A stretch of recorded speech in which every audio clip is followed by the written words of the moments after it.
Joe Biden makes a, well, tyrannical speech and a new dictate that is probably going to get shot down in the courts. But we're going to talk all about that and even listen to some of the speech as much as we can before YouTube comes back and shuts us the fuck back down. So come back in and check that out. And that's probably going to be just about the brunt of what we're going to talk about today. But in case we can get through all of this and get into other things here, David Chipman is removed as the nominee for the ATF, so we'll talk just a bit about what's going on there. A Supreme Court case in North Carolina may possibly change the makeup of the Supreme Court there, and it may set a precedent that we don't want to go down, so we'll hopefully talk just a bit about that and what's going on there. And Gina Carano's former Mandalorian co-star speaks up for her, calls cancel culture shitty. So we'll talk just a bit about that. Plus, we do live chat today. I have all the names of people that I'm going to say thank you from the bottom of my heart to today. And some of them are detractors, and I'm still going to thank them for coming in because they came in on Twitch and they watched an advertisement to come in and tell me that I look like a neckbeard. It's going to be all this and more. Hey, do you trust the plan yet? Even with all this shit going on, I am Jay Edgar, and this is Contemporary.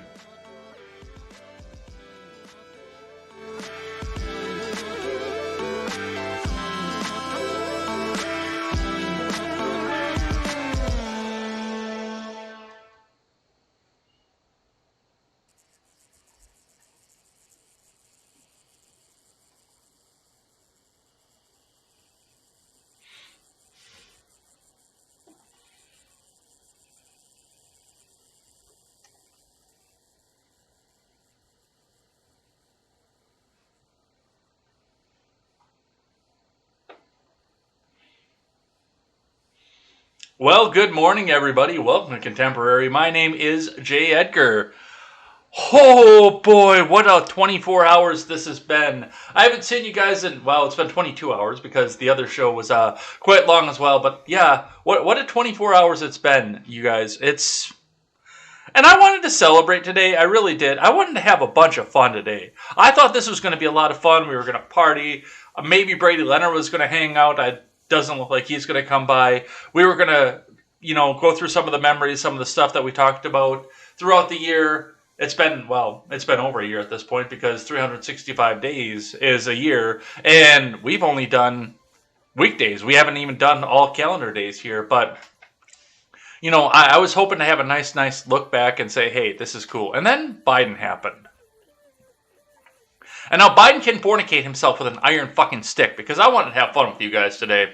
Because you guys deserve a fun day, but we've got to go over this because there's no way we can skip this one here. But before we get into it, head on over, check out my friends over at the upcoming media project that we have working in the works right now. We carry great shows, or we will, rather, such as The Daily Ignoramus, The Porch Boys, The Freckles and Brit Show, The R-Rated Conservative, and The Breakdown with Birkenhoff. So go check out all of those shows, go subscribe to all of those shows, and hey, make sure that once we do get the new website up and running, you make a bookmark to that because that'll be your great place to aggregate news. We'll have some writers to come on with that. We will have some direct ways to support great creators, and you will help me raise up these great creators and help me support them because they're awesome, and they helped me through the Freedom Scoop Media Group, and they will continue. They've all agreed to help me through this new project. So go over there and check all of them out.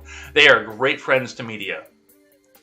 All right, with that being said, I think we got to get into this here, but we're going to start with finance as usual. We're going to start and see where the chips fell, where everything else fell. I'm going to get the live chat up so I can see you guys. Get this up over here. And let's get into the news. All right, starting with the Dow. The Dow plummeted yesterday, which I'm not really surprised. It tried again. It jumped back up, but it dropped 150 points after it got almost 150 points back up. 200 points up, looks like. Yeah, almost 200 points back up. So we lost 350 points throughout the course of a day. 34,879.38 is going to be where the Dow landed yesterday. And we'll talk a bit about what's going on there. It looks like the futures are going to come back up. But I don't know right now because with all this and people being threatened to leave their jobs if they don't get this commie fucking vaccine, We don't know where this is going to go. As far as your Bitcoin is sitting at 46,629 US dollars. So it's holding steady once again right now. We're not having any major swings upwards or downwards, but I still say it's on sale right now. So I'm grabbing a little bit more. Especially in these uncertain times, I'm grabbing a little bit more because I want something that's not pegged to the US dollar. And I can't afford gold right now. So that's what I'm seeing. On your scrap metal prices, looks like... I don't understand how this chart actually works here, because according to this, copper is down, steel is down, aluminum is up. But if you look at the actual prices for each different type of thing, copper is all in the green. Everything that with copper in it is pointed upward. Steel is also pointed upward, except for your rims. Okay, steel is half and half. And aluminum is about half and half too, but it says that copper is down on the national average, but everything here is pointing upwards. I don't know. But we'll continue to watch this. Let's read from IBD for the morning. I said, let's read from IBD for the morning. There we go. Dow Jones Futures point to Dow reclaiming support. Amazon ally Affirm soars on earnings. This is from Ed Carson. Dow Jones Futures rose modestly Friday morning, along with S&P 500 Futures and NASDAQ Futures, as AFRM stock signaled buy now on earnings. The stock market rally lost more ground on the major indices Thursday, with the Dow Jones undercutting its 50-day line for at least one session, but there was positive action beneath the surface. American Airlines and other carriers jumped Thursday as several issued warnings, but also offered hints that the worst is over and COVID cases level off. AAL stock flashed a buy signal. Other travel-related stocks, from hotels to casino to Airbnb, reset the article. Hey, we're back to the top. Every day they do this. And it's about the same place in the article. Have trended higher over the last several days. Lululemon Athletica gapped out of a long consolidation on earnings. RH flashed at least an early buy signal on its results. Top Build and HCA also broke out past buy points, at least intraday. Cybersecurity firm Zscaler, FinTech Affirm, and wood pellet grill IPO Traeger reported earnings after the close. Zscaler and Traeger beat views and guided higher, but Affirm stock was the big overnight winner, flashing an aggressive early entry. Top Build stock is on the IBD leaderboard. Build stock was also on Thursday's IBD stock of the day. AAL stock is on Swing Trader. On the futures, Dow futures climbed 0.5% versus fair value. I don't know fucking how, but they did, suggesting that blue chips retaking their 50-day line. S&P 500 futures advanced 0.4%, and NASDAQ 100 futures rose 0.4%. Crude oil futures, copper prices, and the 10-year Treasury yield rose. Federal Reserve policymakers are working to agree at their September 21st, 22nd meeting that they'll scale back the easy money policies starting after their early November meeting, according to the Wall Street Journal. President Joe Biden and President Xi Jinping held their first phone call in 7. I don't even have that on the stack. That's big news, and somehow I missed that because so many people were talking about, hey, our patience is wearing thin, man, come on. Remember, overnight action in Dow futures and elsewhere doesn't necessarily translate into actual trading in the next regular stock market session. Let's check in briefly with CNBC, see what they have to say here, but we got to get into this tyranny thing. So let's get into this. S&P 500 futures bounce after 4 days of losses.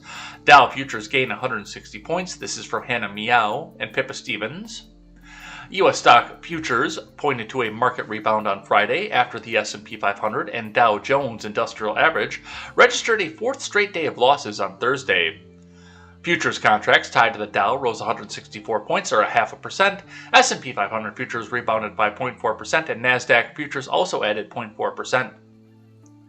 For the holiday shortened week, the Dow was down 1.4% and on pace for its second negative week in a row. The S&P 500 is off by about 0.9% for the week, while the NASDAQ composite is 0.8% lower. I'm always interested to see how last year, it's the Trump economy kicking in, and there isn't even a breath of a word about this in the mainstream media now. 2 weeks in a row, the Dow is down.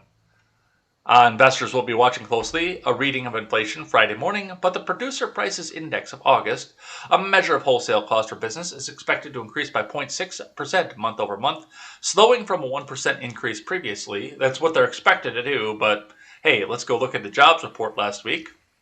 Increased previously, according to economists polled by Dow Jones, the more important consumer price index will be released on Tuesday. September is historically a weak month for stocks, and investors have continued to sell stocks consistently after a weak August jobs report a week ago Friday raised questions about the state of the economic recovery amid the COVID resurgence. Several airlines lowered forecasts, citing weak travel demand because of the Delta variant. So, the Delta variant is killing Delta. I see what you did there. The U.S. is averaging the same amount of new COVID cases as levels seen in January. But stocks linked to the economic recovery bounced Friday with airlines and energy stocks higher in pre-market trading. Delta Airlines and American Airlines traded in the green. Cyclical plays like Boeing and FedEx were also higher in pre-market trading. Boeing and FedEx added about 0.9% and 0.8% respectively. Wells Fargo jumped 2% after the bank said the CFPB consent order related to its 2016 sales practices has ended, removing an overhang on the stock. I still wouldn't put my money into that bank if it was me. But they're kind of shifty, so that's what we see off of that. All right, let's get out of finance here. Let's get into the big news of the day. And we are going to start today listening to the House Plant-in-Chief himself, President Joe Biden, telling us exactly what he thinks about us. So I've got about 5 minutes, and then we're going to skip ahead to about the 10-minute 45 mark on this one. And I'm not doing the cut-up one. I know that people are sending me clips about, this part of the speech or that part of the speech. I've got one longer clip and one shorter clip that we're going to listen to, and we're going to take it right from the speech, so they don't accuse me of selectively editing or deepfake or anything like that. So let's get this going. Let's have a listen. As COVID-19 has been hitting this country hard, we have the tools to combat the virus if we can come together as a country and use those tools. If we raise our vaccination rate, protect ourselves and others with masking, expanded testing, and identify people who are infected, we can and we will turn the tide on COVID-19. It'll take a lot of hard work. It's going to take some time. Many of us are frustrated with the nearly 80 million Americans who are still not vaccinated, even though the vaccine is safe, effective, and free. You might be confused about what is true and what is false about COVID-19. So before I outline the new steps to fight COVID-19 that I'm going to be announcing tonight, let me give you some clear information about where we stand. First, we've made considerable progress in battling COVID-19. When I became president, about 2 million Americans were fully vaccinated. Today, over 175 million Americans have that protection. Before I took office, we hadn't ordered enough vaccine for every American. Just weeks in office, we did. So I do want to point out as we're listening to this here that, this is angry Biden. And once we get into the second clip that I want to talk about here, we will see where the terrifying. But I have listened to this entire speech, and we're not going to do all 25 minutes here because we've got other news we want to get to, and this is, I do have to go to work after this. But this speech could not have been more terrifying if he had spoken in German. And by the way, I looked up translations. Did. The week before I took office on January 20th of this year, over 25,000 Americans died that week from COVID-19. Last week, that grim weekly toll was down 70%. And then 3 months before I took office, our economy was faltering, creating just 50,000 jobs a month. We're now... I'm going to call shit on that too, by the way, because no, it wasn't just 50,000 a month. The commie coof was over. Now, we weren't seeing some of the numbers that we saw throughout the summer, I will admit that, but it wasn't 50K a month, it was closer to about 300K a month. I remember. I was there. You old fucking codger. Averaging 700,000 new jobs a month in the past 3 months. This progress is real. But while America is much in better shape than it was 7 months ago when I took office, I need to tell you a second fact. We're in the tough stretch, and it could last for a while. Highly contagious Delta variant that I began to warn America about back in July spread late summer. Katie Zed and I are on the same page in German Biden speeches and pizza. Like it did in other countries before us. While the vaccines provide strong protection for the vaccinated, we read about and hear about and we see the stories of hospitalized people on their deathbeds among the unvaccinated over the past few weeks. This is a pandemic of the unvaccinated. And it's caused by the fact that despite America having unprecedented and successful vaccination program, despite the fact that for almost 5 months, free vaccines have been available in 80,000 different locations, we still have nearly 80 million Americans who have failed to get the shot. And to make matters worse, there are elected officials actively working to undermine the fight against COVID-19. Instead of encouraging people to get vaccinated and mask up, they're ordering mobile morgues for the unvaccinated dying from COVID in their communities. This is totally... Okay, so I know some of you guys live in, some of these states that are shutting this down. If John was here, I'd be asking him, have you actually ever seen one of these mobile morgues? Because I've never seen one. I've never heard of one. But this is also, going down the road of speaking the speech in German to me. Totally unacceptable. Third, if you wonder how all this adds up, here's the math. The vast majority of Americans are doing the right thing. Nearly 3/4 of the eligible have gotten at least one shot, but 1/4 has not gotten any. That's nearly 80 million Americans not vaccinated. And a country as large as ours, that's 25% minority. That 25% can cause a lot of damage, and they are.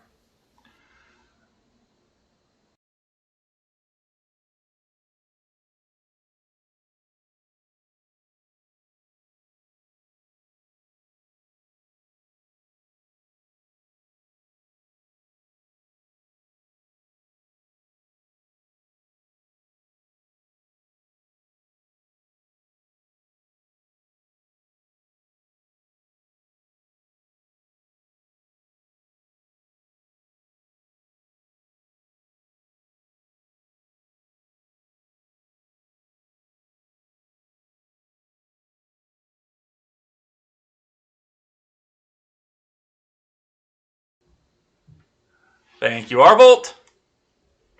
So, and now we're going to go back, and Instagram gets to listen to this twice now. I look back at this, and now they come back out and say, okay, he's like, 75% of the people out here, they have the vaccination, and we're worried about the 25%. And later on in the speech, I don't know if we're going to get to that part because we do have to skip some of this and keep going with some of the other articles up here. But he does say that it's 80% of Americans have at least one shot in the arm. Wasn't that the goal? Wasn't that the goal that we heard right off from the beginning? Just come on, man! If we just get 70% of Americans with the vaccination in their arm, then we'll have the herd immunity. We're moving the goalpost again because it's something that they want to do. It's something that they need to have happen. Let's keep listening. The unvaccinated overcrowd our hospitals, are overrunning emergency rooms and intensive care units, leaving no room for someone with a heart attack or pancreatitis or cancer. And fourth, I want to emphasize that the vaccines provide very strong protection from severe illness from COVID-19. I know there's a lot of confusion and misinformation, but the world's leading scientists confirm that if you are fully vaccinated, your risk of severe illness from COVID-19 is very low. In fact, based on available data from the summer, only 1 out of every 160,000 fully vaccinated Americans was hospitalized for COVID per day. These are the facts. So here's where we stand. The path ahead, even with the Delta variant, is not nearly as bad as last winter. But what makes it incredibly more frustrating is that we have the tools to combat COVID-19, and a distinct minority of Americans, supported by a distinct minority of elected officials, are keeping us from turning the corner. These pandemic politics, as I refer to, are making people sick, causing unvaccinated people to die. We cannot allow these actions to stand in the way of protecting the large majority of Americans who have done their part and want to get back to life as normal. As your president, I'm announcing tonight a new plan to require more Americans to be vaccinated to combat those blocking public health. My plan also increases testing, protects our economy, and will make our kids safer in schools. It consists of 6 broad areas of action and many specific measures in each of those actions that you can read more about in whitehouse.gov. Whitehouse.gov. The measures, these are going to take time to have full impact. But if we implement them, I believe, and the scientists indicate, that the months ahead we can reduce the number of unvaccinated Americans, decrease hospitalizations and deaths, and allow our children to go to school safely and keep our economy strong by keeping businesses open. First, we must increase vaccinations among the unvaccinated with new vaccination requirements. Of the nearly 80 million eligible Americans who have not gotten vaccinated, many said they were waiting for approval from the Food and Drug Administration, the FDA. Well, last month, the FDA granted that approval. So, the time for waiting is over. This summer, we made progress through the combination of vaccine requirements and incentives, as well as the FDA approval. 4 million more people got their first shot in August than they did in July. But we need to do more. This is not about freedom or personal.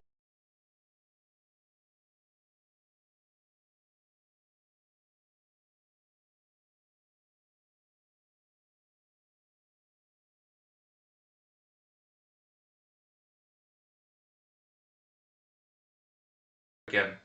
All right, so that's where we see, and once again, Instagram gets to hear this a second time. We're going to stop there because we'll talk a bit about the rollout here when we move on to the AP article. But I mean, this is terrifying stuff. But we are going to move ahead to the 1046 mark and hear what I actually thought was probably one of the more terrifying parts of this speech, and then we're going to jump ahead and go on and we'll read from the AP and we'll read some of the other parts of this mandate here. So let's have one more listen here. And I promise when I come back to the microphone this time, I will turn it back on. 2 weeks and make a personal appeal to them to get the shot. America needs your personal involvement in this critical effort. My message to unvaccinated Americans is this: what more is there to wait for? What more do you need to see? We've made vaccinations free, safe, and convenient. The vaccine has FDA approval. Over 200 million Americans have gotten at least one shot. We've been patient, but our patience is wearing thin, and your refusal has cost all of us.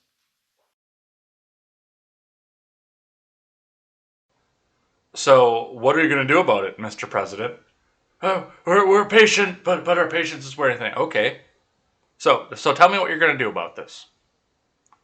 Tell me what you are going to do to force this on people who work for a small business with under 100 employees. I know, yes, you think that you can go back and use fucking OSHA to go back and enforce the issue on large companies, but by the way, you can't.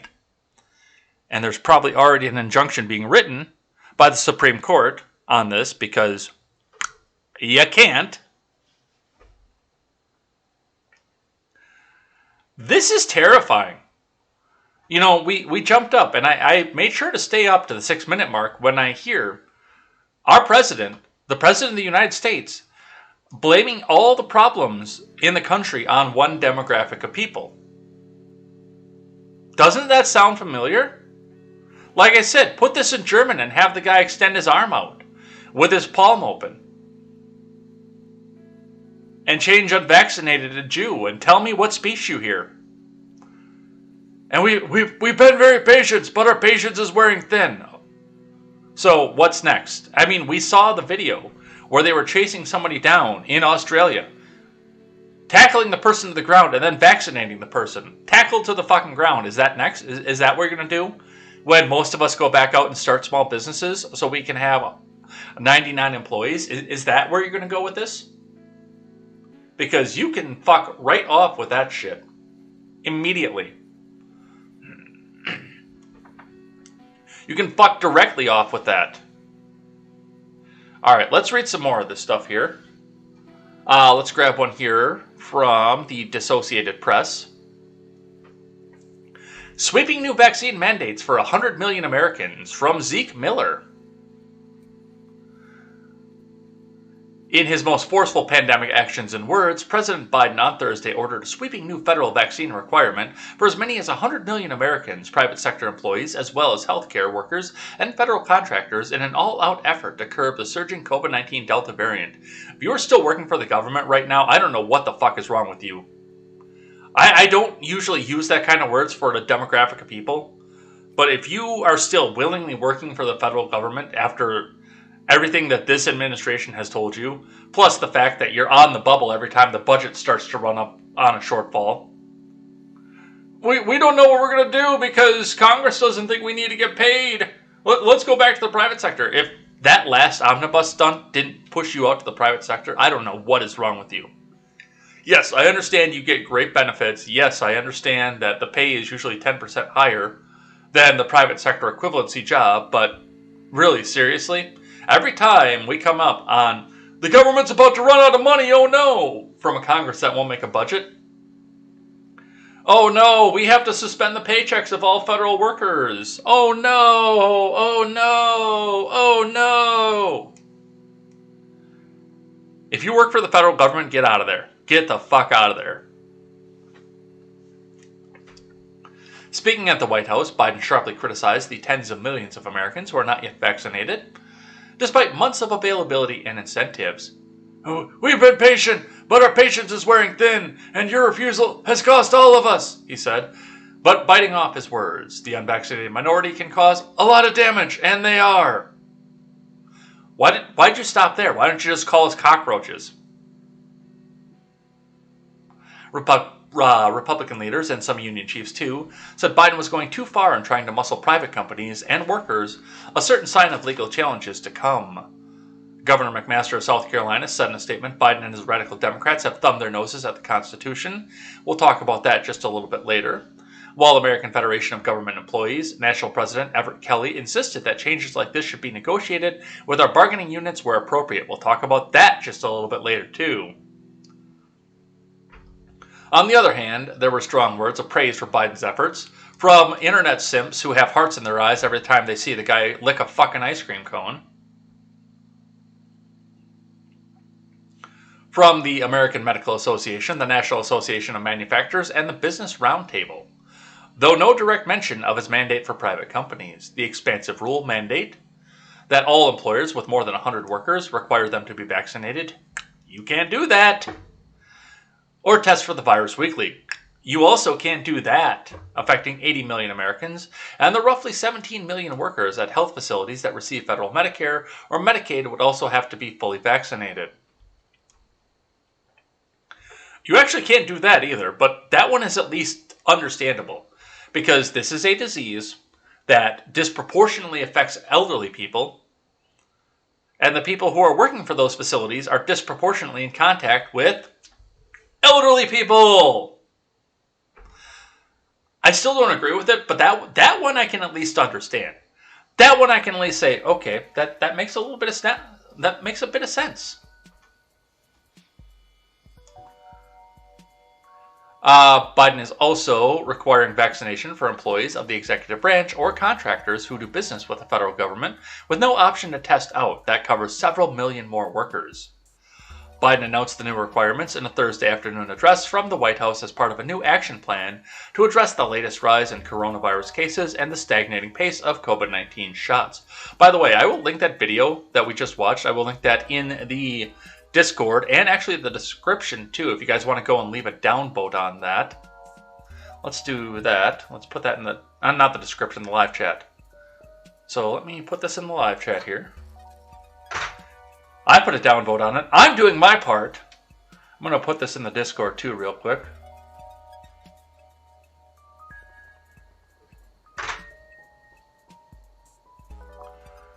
All right, there we go. Yeah, if you guys want to go do a downvote for that. It's like the Starship Troopers meme. I'm doing my part. Never seen that movie, never read that book, but the book is in my Kindle.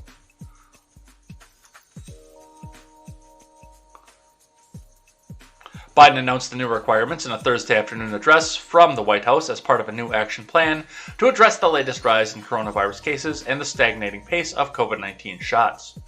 Just 2 months ago, Biden prematurely declared the nation's independence from the virus. Now, despite more than 208 million Americans having at least one dose of the vaccine, the U.S. is seeing about 300% more new COVID-19 infections a day, about 2.5 times more hospitalizations, and nearly twice the number of deaths compared to the same time last year. Some 80 million people remain unvaccinated. Yeah, you've got a political agenda to go on, so you'll cook the books back up.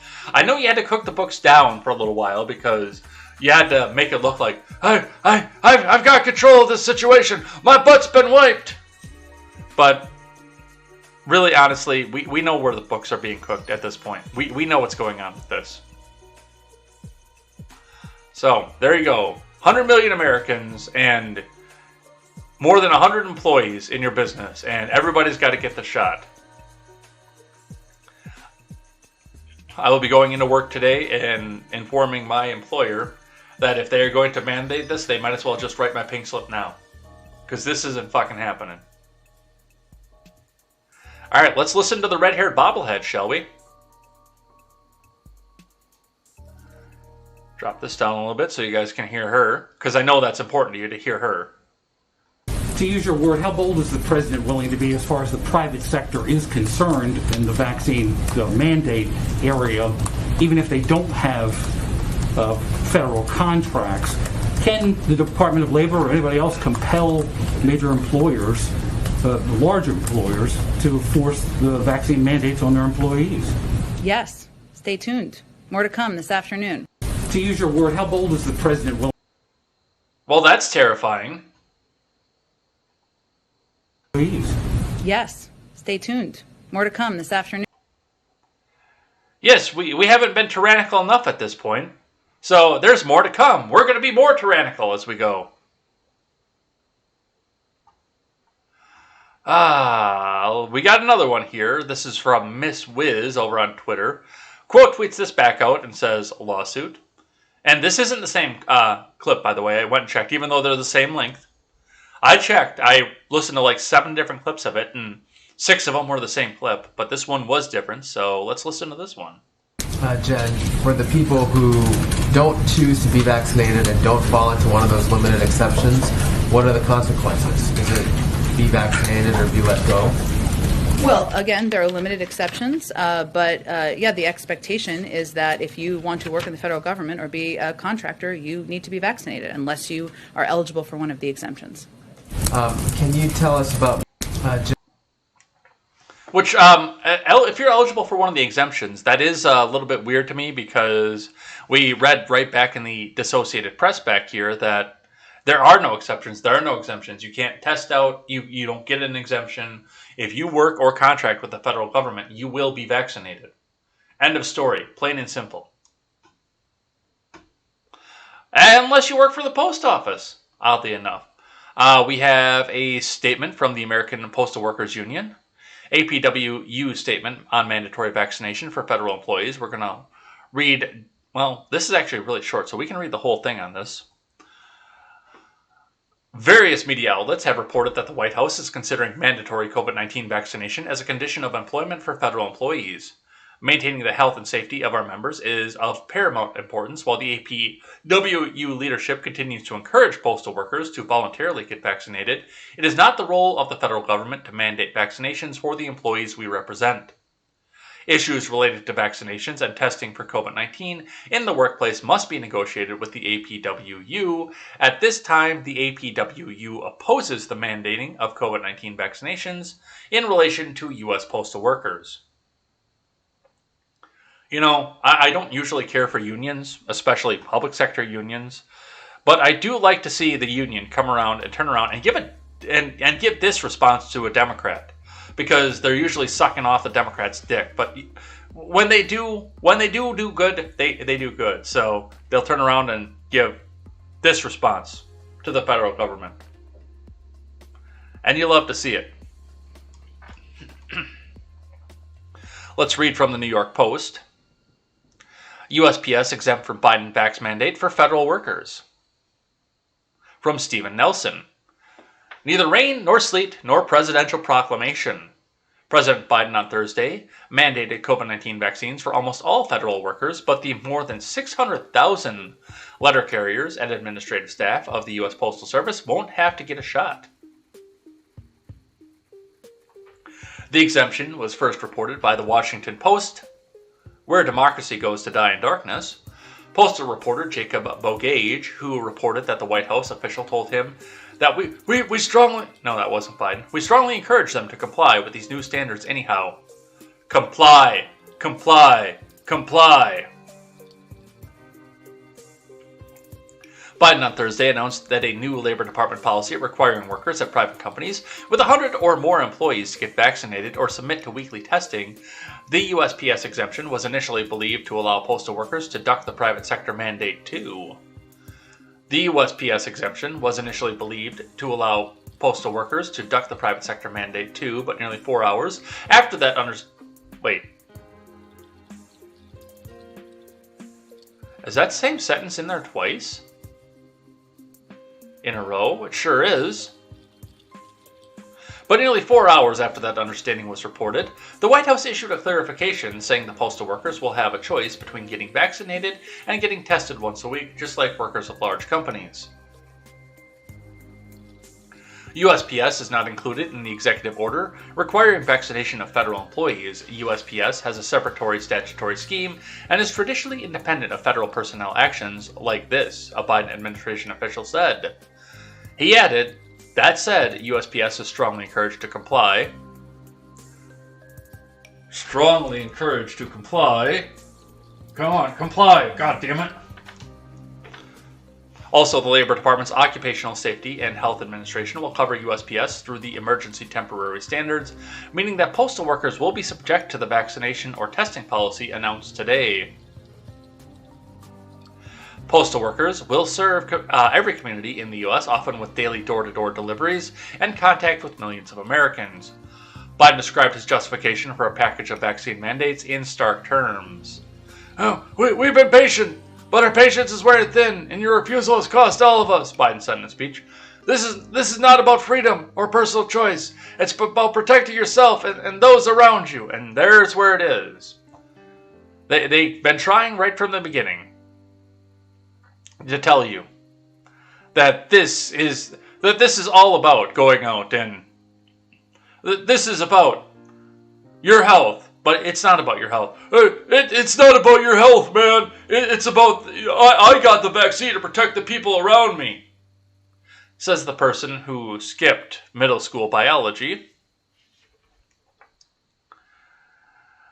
And I have to wonder, by the way, and I know that this has been a little bit of tinfoil hattery that's been passed around the internet here, but we're also a week away from the California recall, which is totally not going to be honk-honked, and is totally going to be free and fair and the most secure election on an off year in history, just like the 2020 election was the most secure election in history. Honk honk, wink wink, don't ban me Susan. No evidence of fraud, most popular president in history.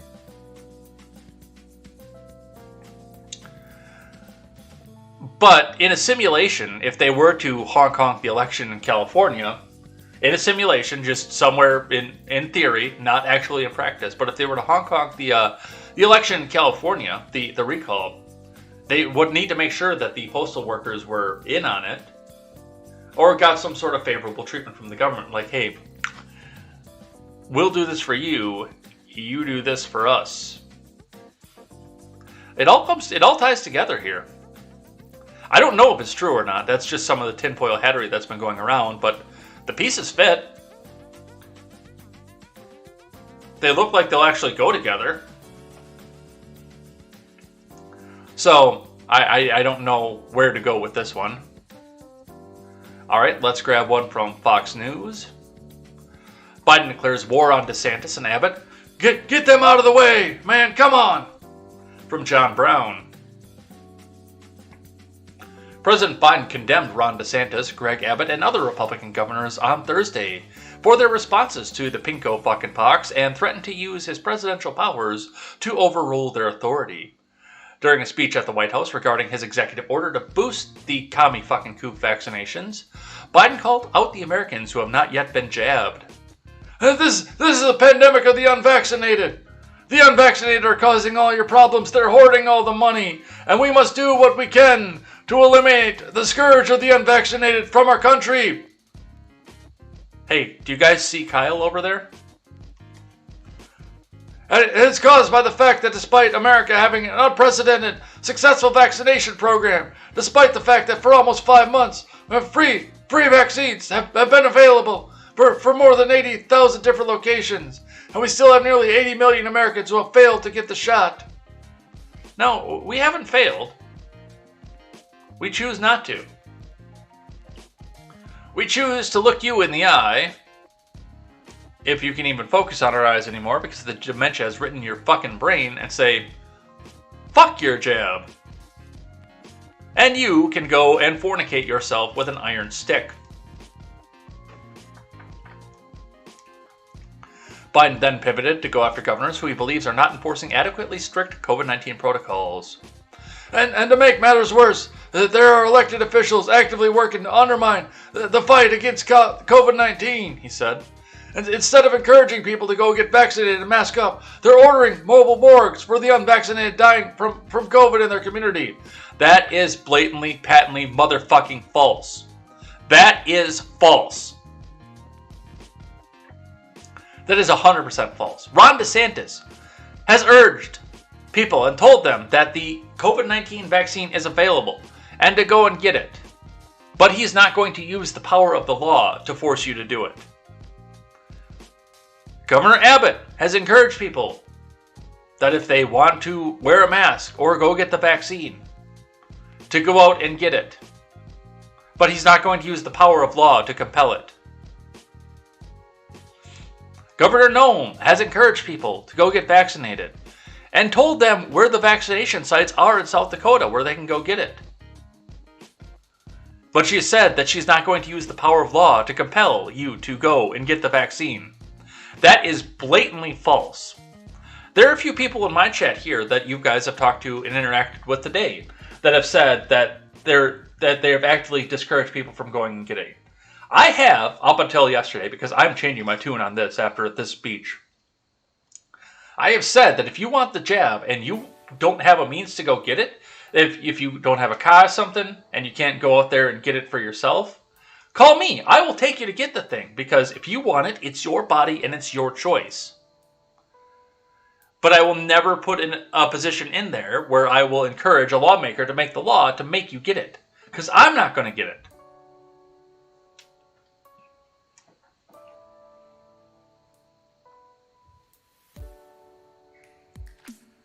Right now, local school officials are trying to keep their children safe in the pandemic while their governor picks a fight with them and even threatens their salaries or their jobs. Talk about bullying in schools, Biden said.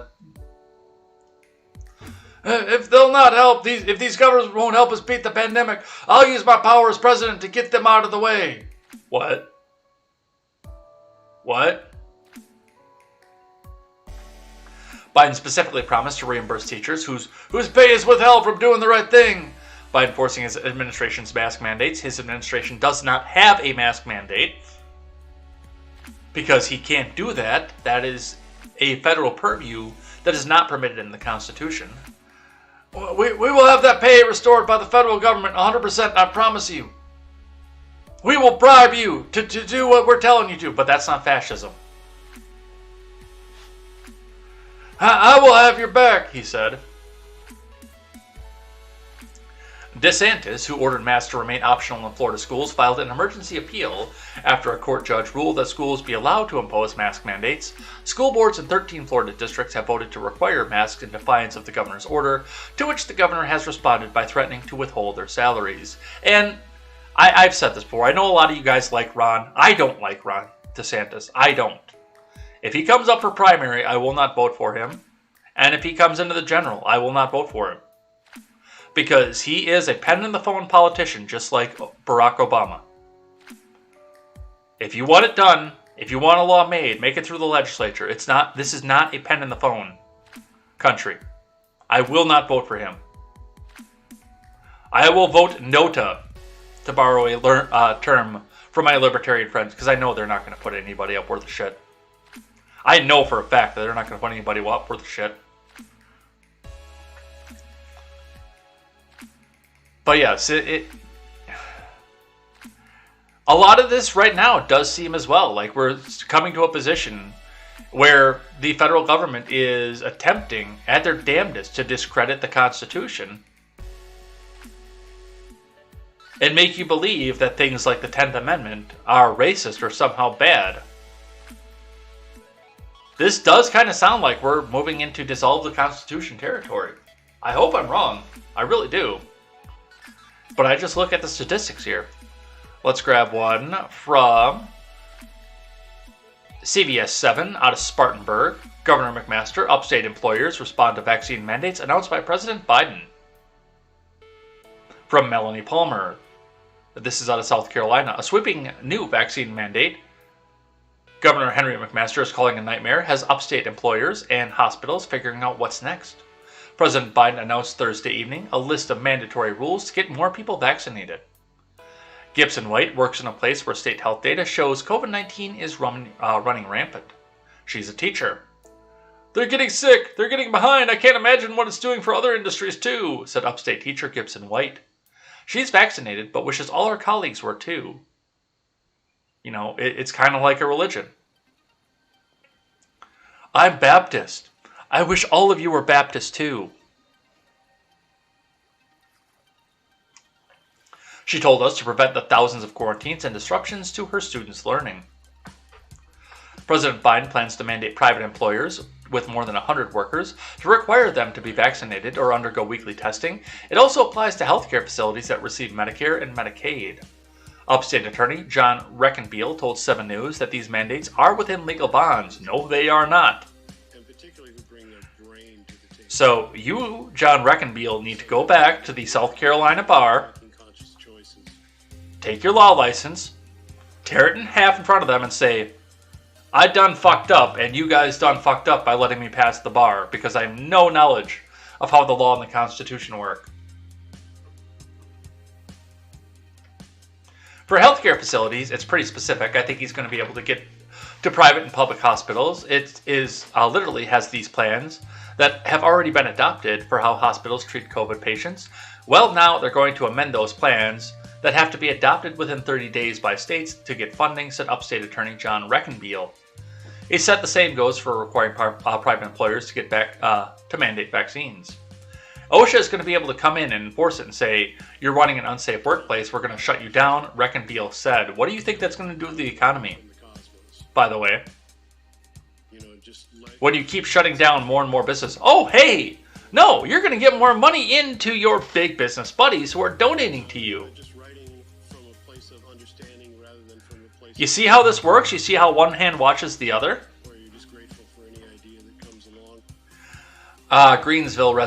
resident Robert Garrett told us he thinks that's all too much. I'm scared of getting mine because I don't want to get sick, said Greenville resident Robert Garrett. Others, like White, said it's the only way to get back to normalcy. I'm sure some people won't want to stay at their jobs, but they get that choice, White told us. Governor McMaster has expressed great opposition over all this. In fact, he tweeted, "We will fight them to the gates of hell to protect the liberty and livelihood of every South Carolinian." 7 News asked a handful of large upstate employers how it impacts them. We heard back from Denny's and Bon Secours St. Francis. You can find their full statements below. So, because of that, because of the way they said that, we're not going to go into their full statements, but I will link this in the Discord for you guys. Up in general chat.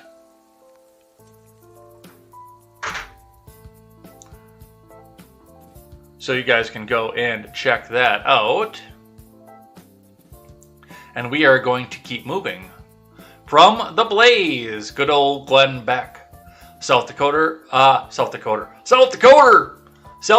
Governor Kristi Noem vows to fight the new federal vaccine mandate. Joe Biden, see you in court. From Carlos Garcia. No CNN, no Fox, no AP, no Politico, no Washington Post, where democracy goes to die in darkness, no New York Times had a breath of a word about this. I had to go to Glenn Beck's shitty website to tell you about this. Republican Governor Kristi Noem of South Dakota said that she would file a lawsuit against President Biden's newly announced federal vaccine mandate. Biden announced Thursday that he would order companies with more than 100 workers to be vaccinated or submit to weekly coronavirus testing. The new policy was part of a 6-pronged plan to combat the resurgence of the coronavirus pandemic. Among those who immediately dissented against the mandate was Noem. Read more. South Dakota will stand up to defend freedom. Joe Biden, see you in court. My legal team is standing by, ready to file our lawsuit the minute Joe Biden files his unconstitutional rule. This gross example of federal intrusion will not stand, she added in a second tweet. Other Republicans lined up to issue their objection to Biden's vaccination order. Are you people trying to start on a full-on revolt? Honestly, what the hell is wrong with these Democrats? Leave the people the hell alone. This is insanity. Tweeted One-Eyed John McCain. I will pursue every legal option available to the state of Georgia to stop this blatantly unlawful overreach by the Biden admin, tweeted Georgia Governor Brian Kemp. Arizona Governor Doug Ducey called Biden's order egregious big government overreach. He doesn't have the power to mandate this, tweeted Thomas Massey. If government could mandate the vaccine for federal employees or contractors, it would require a lot of Congress. It's medical tyranny. People will remember those who did this to them and who did not speak out. And yes, that is the other thing. That it's the same thing that I just said about DeSantis. This is something that's coming out from the top down. This is not something that we're seeing that's coming because of the fact that, the Congress passed a law and I'm going to go back and enforce this. No, this is Biden circumventing the division of powers, the separation of powers, and circumventing the 10th Amendment of the Constitution to come out and make something from the top down in a purview that he does not have the legal authority to do. So yeah, it's not just Noem, it's a bunch of different Republicans. Now, I do want to point out what a lot of the dumb fucking leftoids on Instagram like to point out to you in their stories, because they keep sharing around the same post over and over again, is that I don't know about Noem, but I believe that the majority of the people that are cited in this article are vaccinated themselves. It's not the fact that they don't want you to get vaccinated and they're not vaccinated. As much as the leftoids would like to tell you to, they're vaccinated, but they want to convince you not to go get it. No, this is your personal choice. These people cited in this who did get vaccinated weighed the options, looked at the risks, and said, it's most important for me to go out and get this vaccine. They want you to have the freedom to do the same. And if you can run out and weigh the risks and say, okay, I think this is a good idea, you'll run out and get it, especially if the government has made it free. But when the government comes down and puts the gun to your head and says, you're going to get this or you will not eat, That's when I start to have questions about what it is that's in this thing that they're trying to force into you. Why it's so important to them because, I mean, we've seen out of almost fully vaccinated Israel, that having the commie coof is more effective of a deterrent to getting reinfected than getting the vaccine. It does more for your immunity than the stupid vaccine and the 5 booster shots you have to have a year for it. So this all tells me there is an ulterior motive somewhere. Because otherwise they'd be, to quote Sticks, they'd be telling you to go out there, not quote, but paraphrase. To paraphrase Sticks, they'd be pushing you out there to go have Victorian pox parties. So everybody goes out and gets sick all at once. And then, take care of the ones who are elderly, the ones who are going to get the worst of this. And let everybody else move on with their lives. All right, let's keep going here. From the Hill.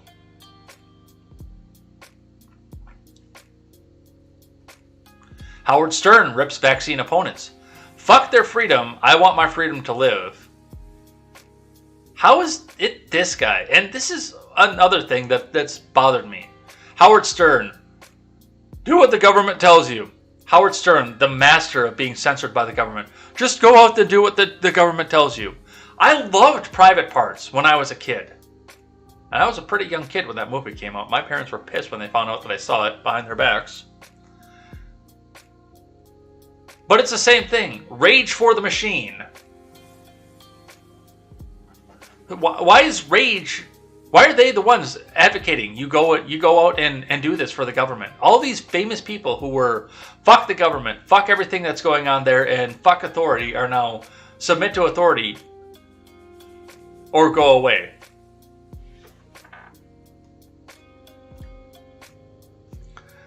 This is from Judy Kurtz.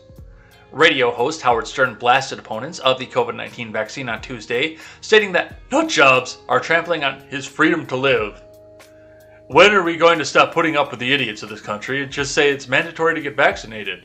Stern said to listeners on his eponymous Sirius XM program.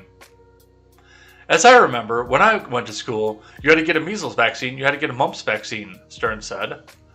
Vaccine hesitancy remains an issue in the U.S. as the country continues to battle the coronavirus pandemic. Efforts to stamp out coronavirus have been complicated by the spread of the highly contagious Delta variant, first found in India. It is now the dominant strain in the U.S. Opponents of the vaccine argue that it's a matter of personal freedom, what substances they're allowed to put in their body. However, public health professionals and proponents of the inoculation argue that vaccines protect both the recipient and the general population from spreading the disease. Fuck them and fuck their freedom. I want my freedom to live, Stern 67 said. I want to get out of the house. I want to go next door and play chess. I want to go get some pictures. This is bullshit. Then do it. You're Howard fucking Stern.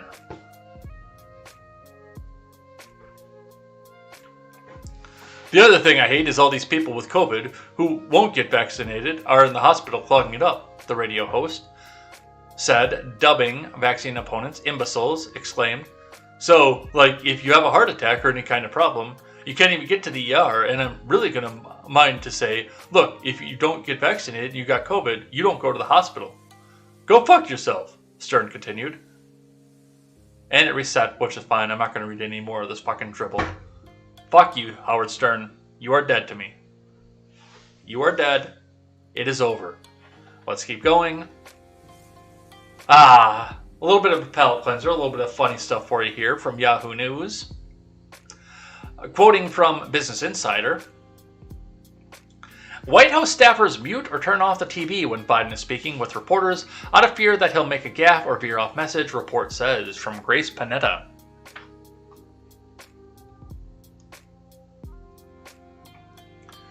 White House staffers have taken to muting the TV or turning it off altogether when President Biden speaks with reporters because they are nervous that their boss will commit a gaffe or veer off message, Politico reported.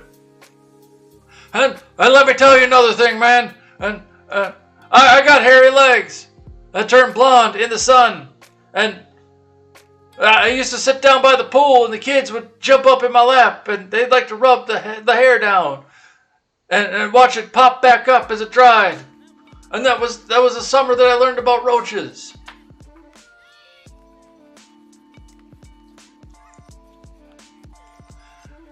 I know people who habitually don't watch it live for that reason, one White House official told Politico's West Wing Playbook newsletter. Biden, a self-proclaimed gaffe machine, has tripped over his words and put his foot in his mouth many times over his lengthy political career, including as Barack Obama's running mate and as the Democratic presidential nominee in 2020. Biden's stumbles have included him describing Obama in 2007 as an articulate and bright and clean, and the time he got ahead of the then president in 2012 by coming out in favor of legalizing same-sex marriage before him. And in his 2020 campaign, he frequently mixed up places within the U.S. He also said, "Poor kids are just as talented as white kids, and we choose facts over truth." This year, Biden misspoke in saying that he'd come to the Senate 120 years ago. More recently, he said that 90% of Americans who want to leave Afghanistan have gotten out. The White House later clarified that the figure was 98%. But Biden's verbal stumbles, especially with those related to Afghanistan, are coming under particular scrutiny as his administration faces multiple foreign and domestic crises, which have contended with the first-year summer slump that has befallen many administrations. Biden had perhaps the roughest month yet in August as the U.S. military withdrew from Afghanistan. The Delta variant came back to the news because they needed to panic people into not talking about Afghanistan. Natural disasters like hurricanes and wildfires ravaged the country after being set by arsonists in California, and a disappointing jobs report was released. Some White House staffers are urging Biden to take fewer questions after speeches and public appearances. How could you take fewer questions than that? He gets done with a speech and he says, "God bless you and God bless America." Whoop. And there is a Biden-shaped cloud of smoke where he was once standing.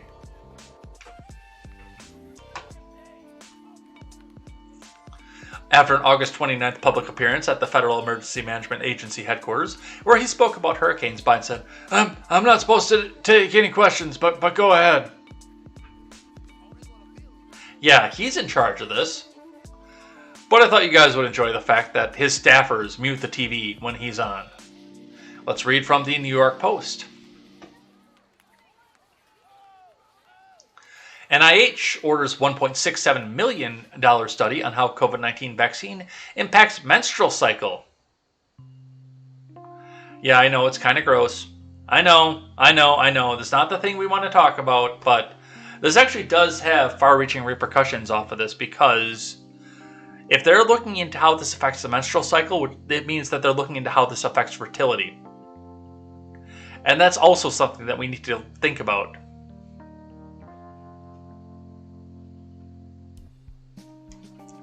The National Institutes of Health has suggested a $1.67 million study to investigate reports that suggested that the COVID-19 vaccine may come with an unexpected impact on reproductive health.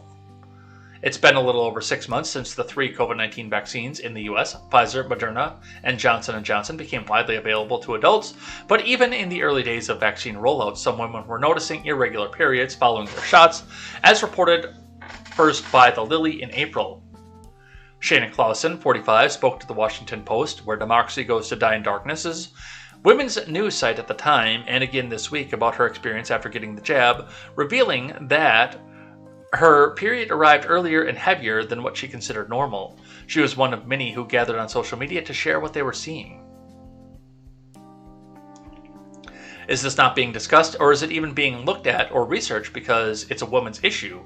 Clausen speculated to the Lilly last spring. It would appear that the NIH heard Clausen and others' reports as they announced on August 30th that they intended to embark on just such research, aiming to incorporate up to 500,000 participants, including teens and transgender and non-binary people. Researchers at Boston University, Harvard Medical School, Johns Hopkins, Michigan State, and Oregon Health and Science University have been enlisted to embark on the study commissioned by the NIH's National Institute of Child Health and Human Development and the Office of Research on Women's Health. The approximately year-long study will follow initially unvaccinated participants to observe changes that occur following each dose. More specifically, some groups will exclude participants on birth control or gender-affirming hormones, which may have their own impact on periods. Our goal is to provide menstruating people with information, mainly as to what to expect, because I think this was the biggest issue. No one expected it to affect the menstrual system because the information wasn't being collected in the early vaccine studies, said NICHD Director Diana Bianchi in a statement to the Lily, reportedly crediting their early coverage for helping to make NIH aware. I have a question here. Don't you think this is something you should have looked into before you had the FDA approval?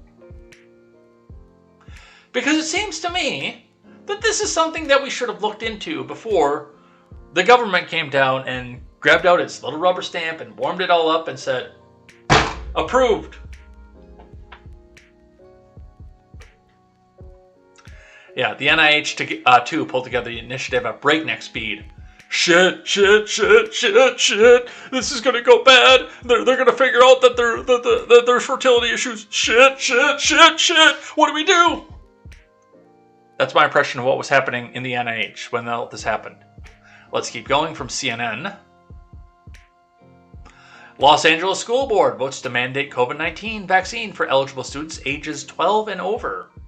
From Dackett and Doan, Stella Chan, and Sherry Mossberg, get your kids out of public school. Yesterday.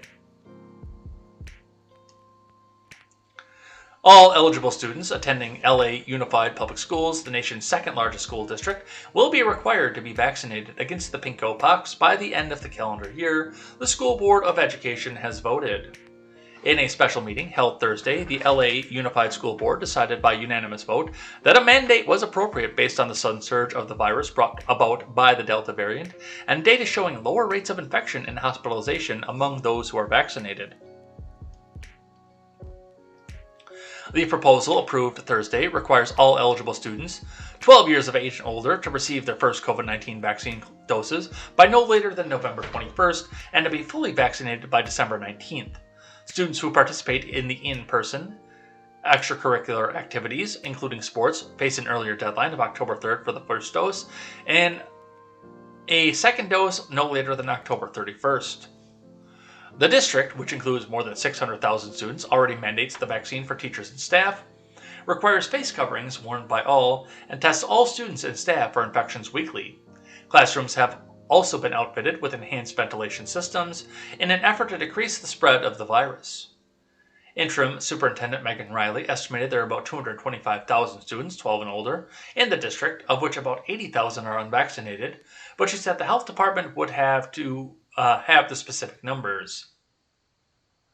In its daily update, the LA County Public Health said more than half of 12 to 17-year-olds in the country are vaccinated.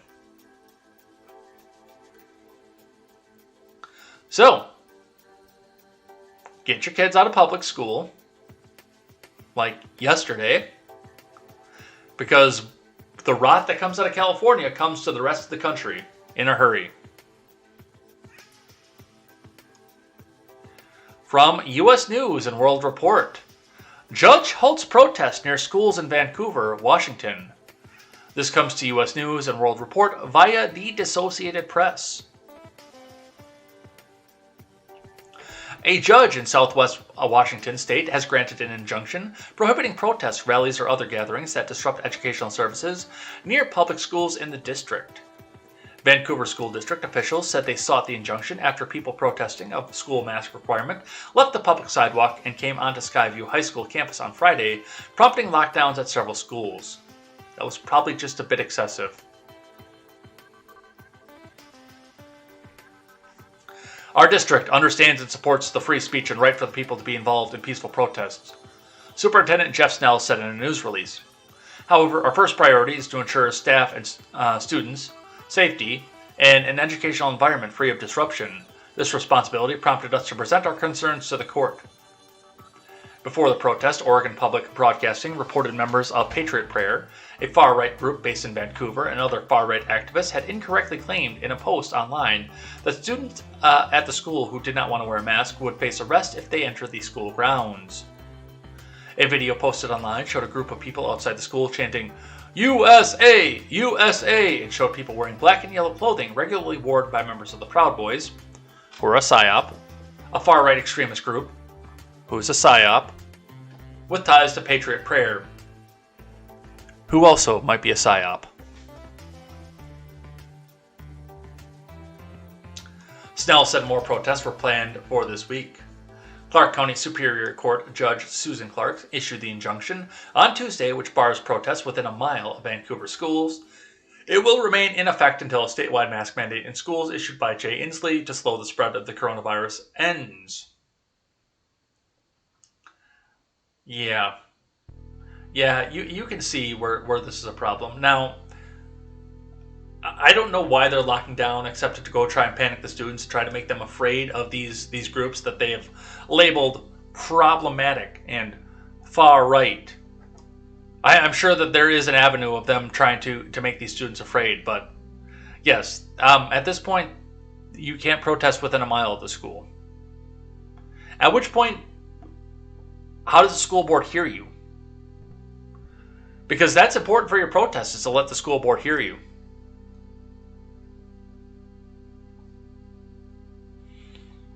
And by the way, here's just another quick question for this.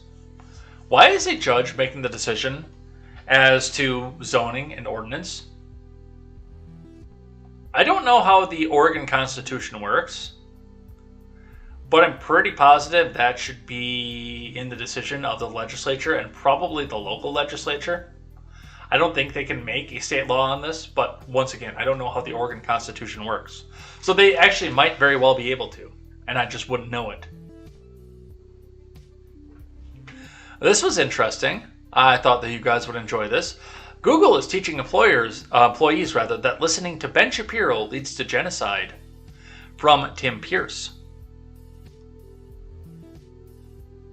The tech giant Google is holding anti-racist training for its employees that claims a direct link exists between listening to Shapiro, editor emeritus of The Daily Wire and host of The Ben Shapiro Show, and committing mass murder.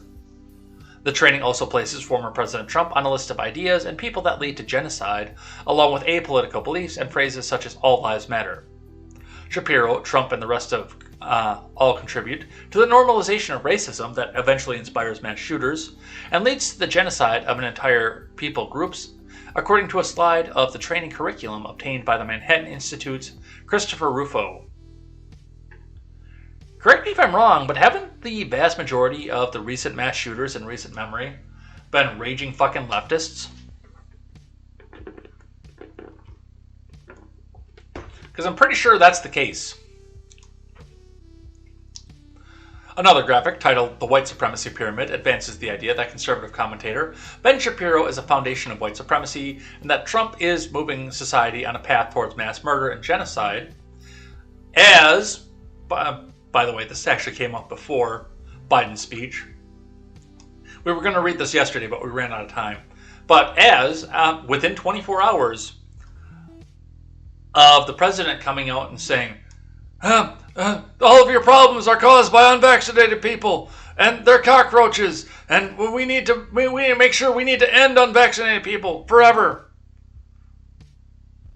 Hey, did you guys see Kyle over there?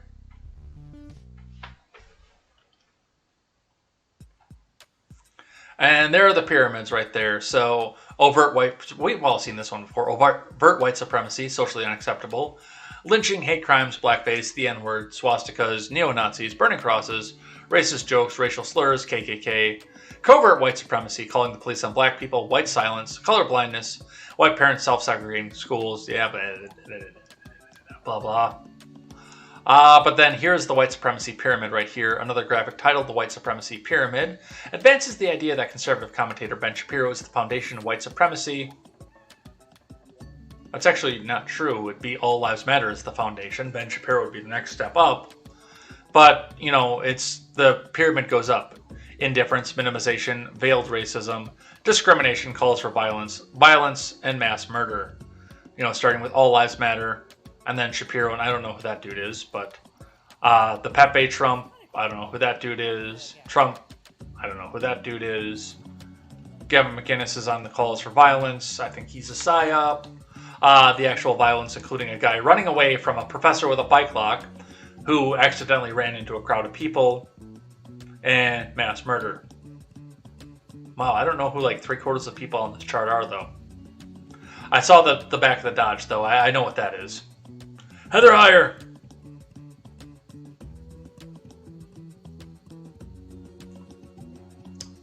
All right. From Politico, we got to get off the jab news for a little bit. We got another half hour. We'll see if we can get through the rest of this stuff. There's some other outrageous ones here. We'll get to what we can get to, but I knew we were going to spend an exorbitant amount of time on the jab stuff. We do have reason to rejoice, though, from Politico. White House yanks its pick as Top Gun's regulator. David Shipman is out. Na na na na. Na na na na. Hey hey hey. Goodbye!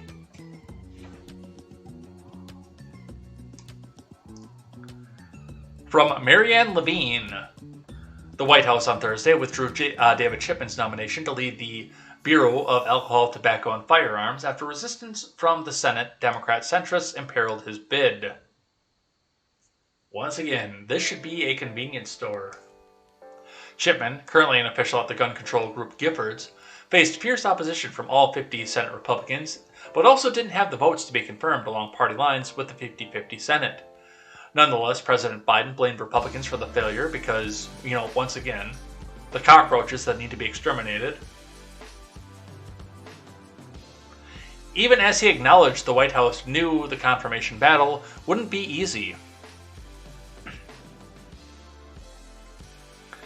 He would have been an exemplary... He would be an exemplary director of the ATF.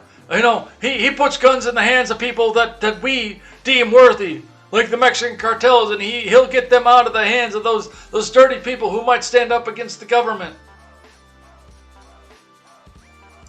He would have been an exemplary director of the ATF, and he would have redoubled his efforts to crack down on illegal firearm traffickers.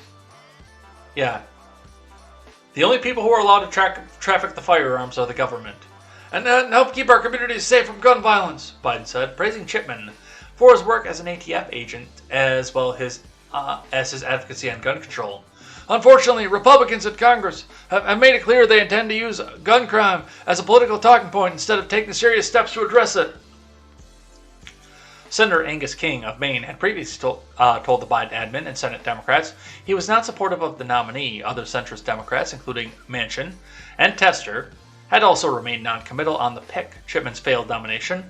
The second major pick Biden had to withdraw during his 8 months in office highlights Congress's continued paralysis on gun control after years of mostly failed efforts on bipartisan reform. During his confirmation hearing, Republicans pressed Shipman over a recent interview in which he said new gun owners who have had no training should only bring their guns out if the zombies start to appear. The nominee responded that the comments were self-deprecating. The committee deadlocked on the nomination along party lines, which would have forced the Senate to vote to discharge him. Following the news of its withdrawal, Shipman acknowledged that he knew this confirmation process would be difficult.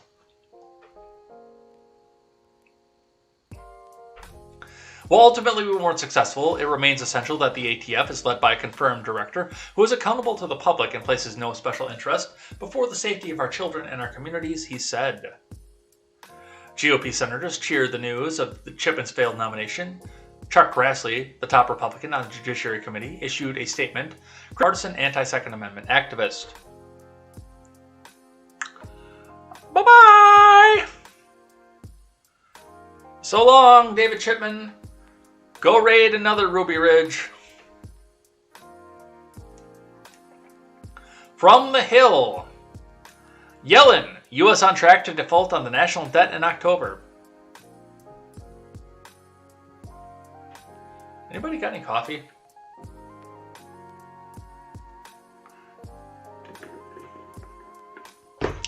You see how seriously I take this.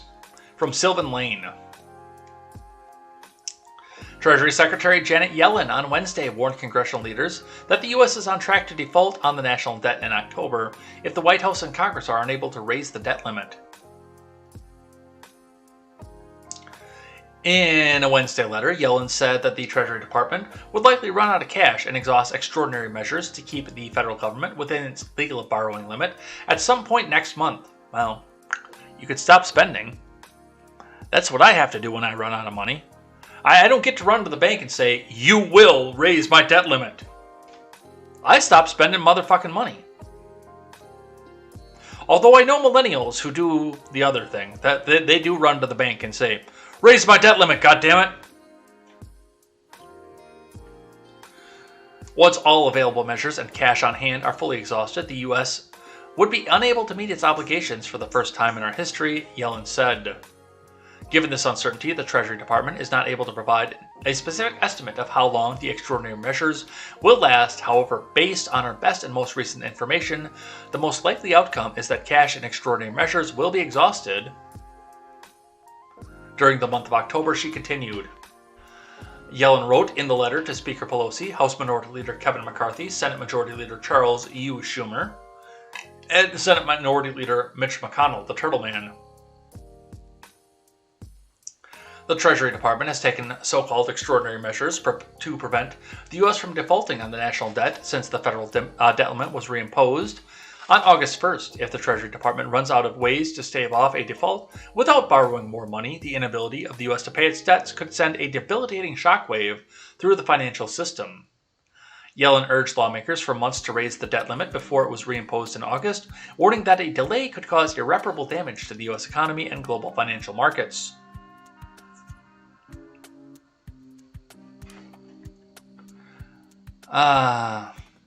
Anybody got any tea?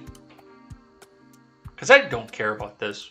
And you shouldn't either. Oh, well, it's going to make it harder to borrow money if we go default on our debt. It's going to make it harder for you to go borrow money.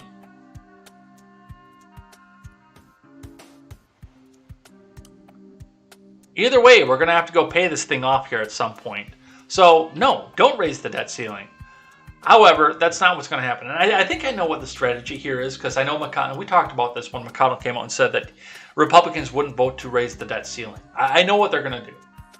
They either have to sneak this into the gigantic budget reconciliation and hurry that the fuck up through because they're going to run out of money in October. Or right now, they have to blow their wad on their last budget reconciliation and raise the debt ceiling. Using budget reconciliation, which they can do, by the way. On a 50-50 party line vote, if they can get Manchin and Sinema in, they can raise the debt ceiling or suspend it. Like that. But I don't think it should have been suspended to begin with. It should have stayed the same. I was promised by my former president that we were going to pay down the national debt, and we have not paid down the national debt. In fact, we have increased it. Much further than I would have ever thought, and I'm pissed about that. I am pissed about that. We had a year of unmitigated growth. We had 3 years of unmitigated growth. That got stopped by the pinko pox that everyone's still panicking over. See also the Biden speech, calling the unvaccinated cockroaches.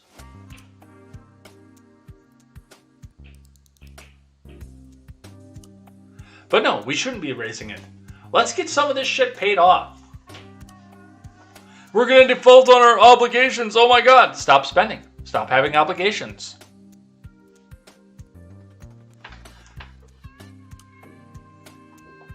All right. This one is going to make your blood boil a little bit. It made my blood boil a little bit. So let's talk about this one here. This is an op-ed, by the way, but still something you need to know that this is happening here. From the Carolina Journal, one state Supreme Court case could destroy the court for years to come. This is from Dallas Woodhouse in the Woodshed. It would be outrageous. It would be unprecedented. It would damage the credibility and validity of North Carolina's highest court for decades. It would be nothing short of the bloodless coup d'etat by the Democrat majority on the state Supreme Court that would bloody North Carolina's judiciary for years to come. It would be a lawless decision driven solely by politics. It would render 9.6 million legally cast votes by North Carolina citizens meaningless.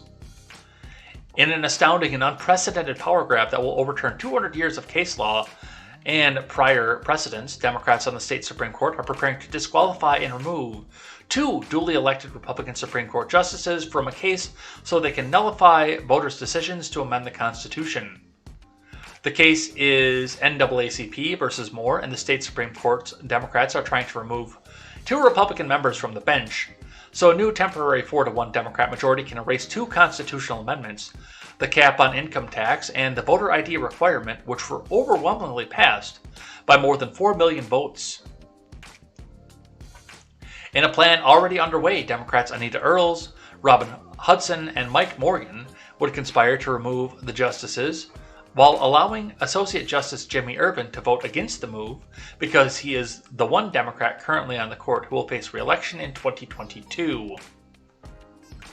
This is not just inside baseball rumor. It is in motion. On July 23, 2021, lawyers for the NAACP filed a motion to have 2 Republican members, Justice Tamara Berenger and Justice Phil Berger Jr., both sitting on members of the state Supreme Court, removed in the case. The lawyers argue they have a conflict of interest because Berger is the son of Senate Leader Phil Berger, and Berenger is a lawmaker during the time of these constitutional amendments passed the legislature by a 3/5 majority.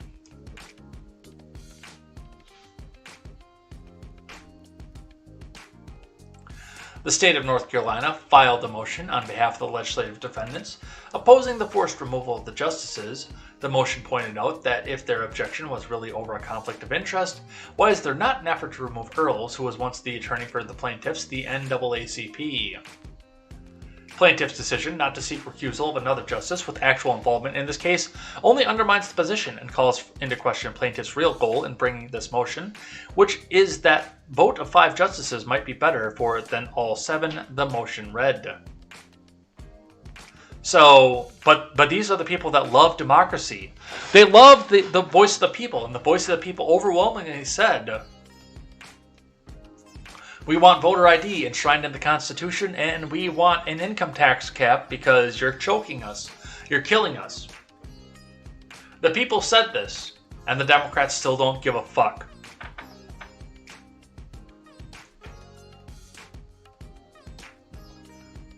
All right, let's keep going. Here's another fun one for you. Andrew Yang to launch a third party.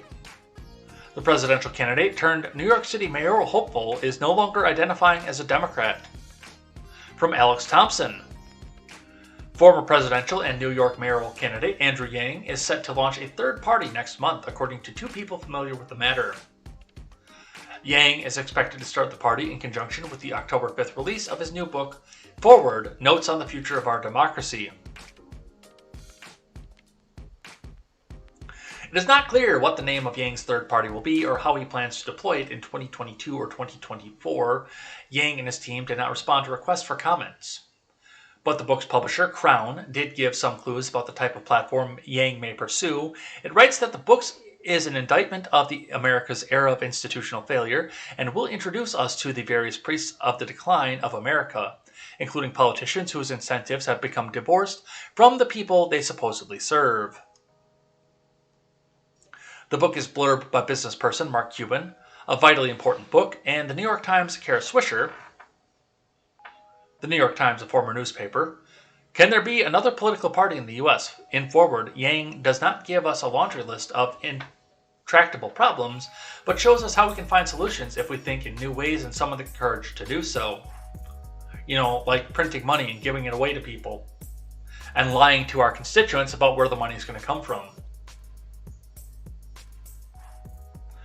A former business person, Yang surprised many in the political world with a creative outsider campaign for both president and mayor.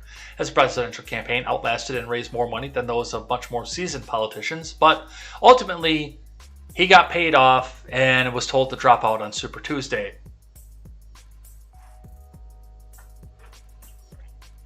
So, there you go. New party coming up. Let's keep going.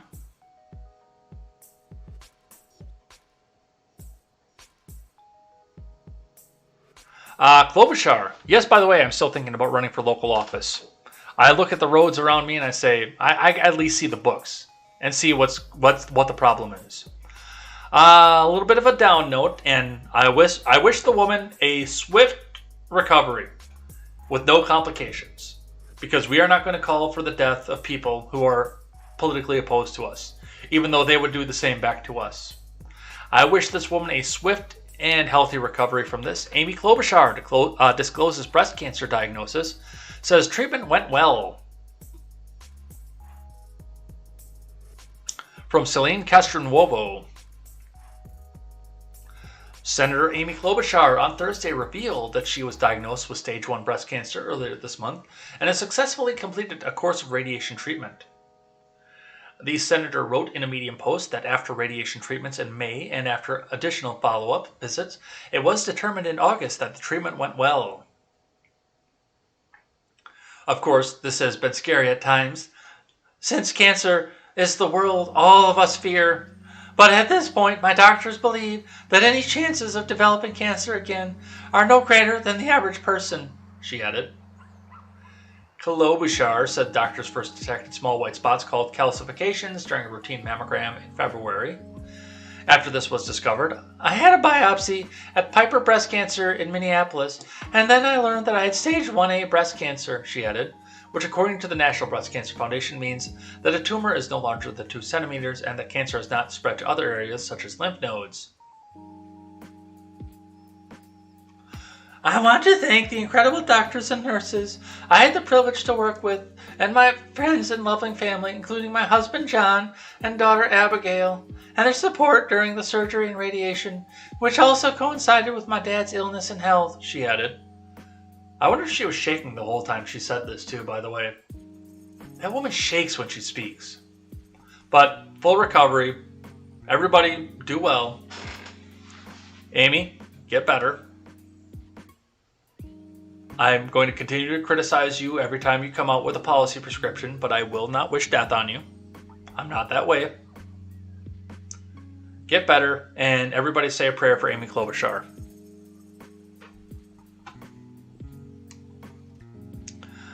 Portland mayor says keeping police away from protests a mistake, from ABC News. Via Sarah Klein of the Associated Press. Nearly 3 weeks after armed far-right and far-left protesters violently clashed in the streets of a diverse neighborhood in Portland, Oregon, the city's mayor said Wednesday that a lack of police intervention was not the right strategy. Portland Mayor Ted Wheeler and Police Chief Chuck Lovell have been criticized by residents, activists, and state officials for the police bureau's hands-off approach when Proud Boys and anti-fascists brawled in the streets, business parking lots, and school grounds on August 22nd. State lawmakers representing Northeast Portland said they were confused and frustrated by the decision for police not to intervene, while residents said they felt terrorized and abandoned as they watched fireworks and explode in busy streets and people in helmets and gas masks and armed with baseball bats, paintball guns, and chemical spray confronting each other. Gang warfare on the West Coast. How is this different than any other time? Notice, the names change, but the stupidity stays the same. Maybe it's not the Crips and the Bloods anymore. Maybe now it's Antifa and the Proud Boys.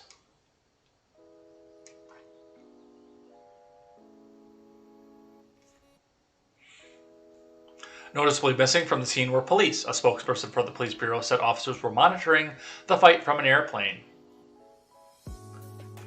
They all had their tactical parachutes on, the combat knives in their mouth. They're going to jump down. No, they weren't going to do shit. They were watching and letting it happen. We're almost done here, guys.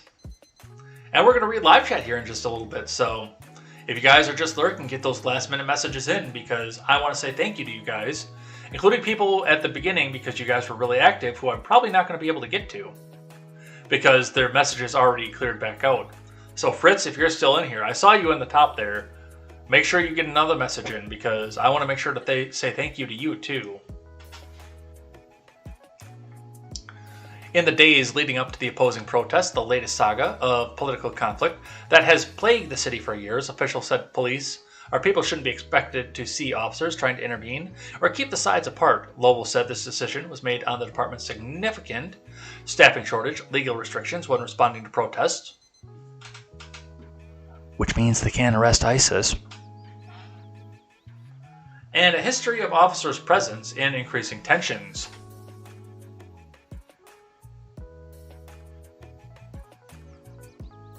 Following the clash, Wheeler released a statement deeming the approach a successful in mitigating the impact of demonstrations, noting that the community at large was not harmed and that property damage was minimal. However, during a Portland City Council meeting on Wednesday, Wheeler, who oversees the police bureau, said he no longer believes the tactic was the correct one. Yeah, no shit.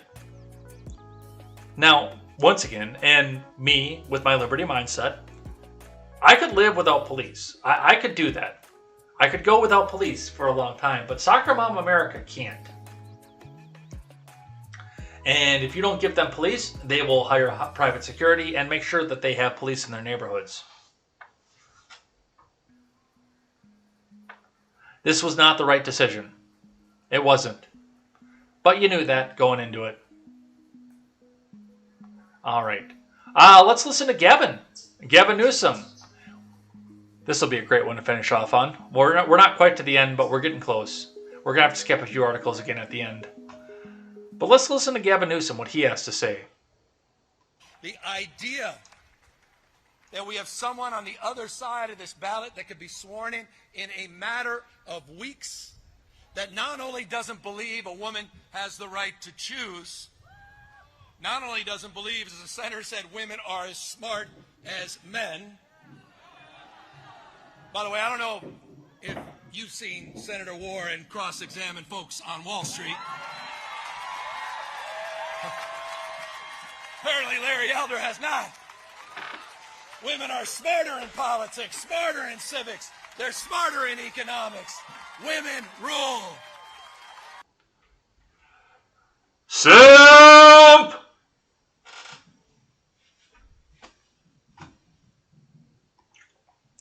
From NBC News, Biden to campaign for California Governor Gavin Newsom on eve of recall vote.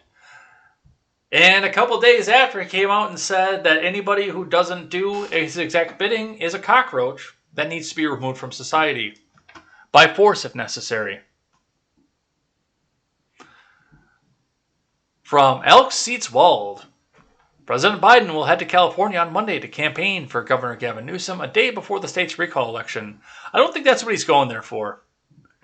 I don't think that's what he's going there for. I think he's going there because he found out there was a really cool ice cream parlor next to the site where they're doing the campaign.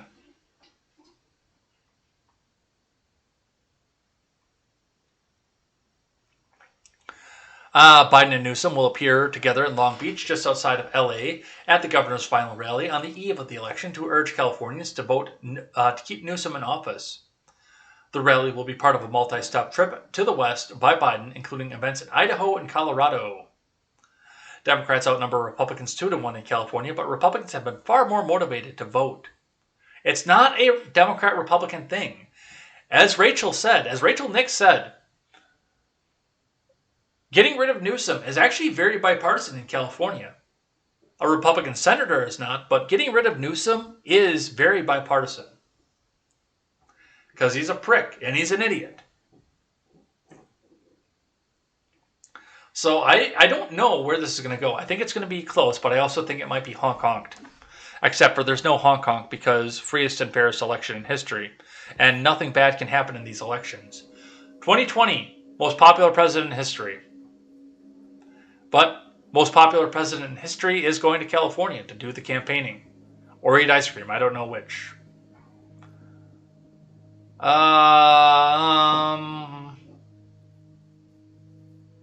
Let's save the big stuff for Monday, I think.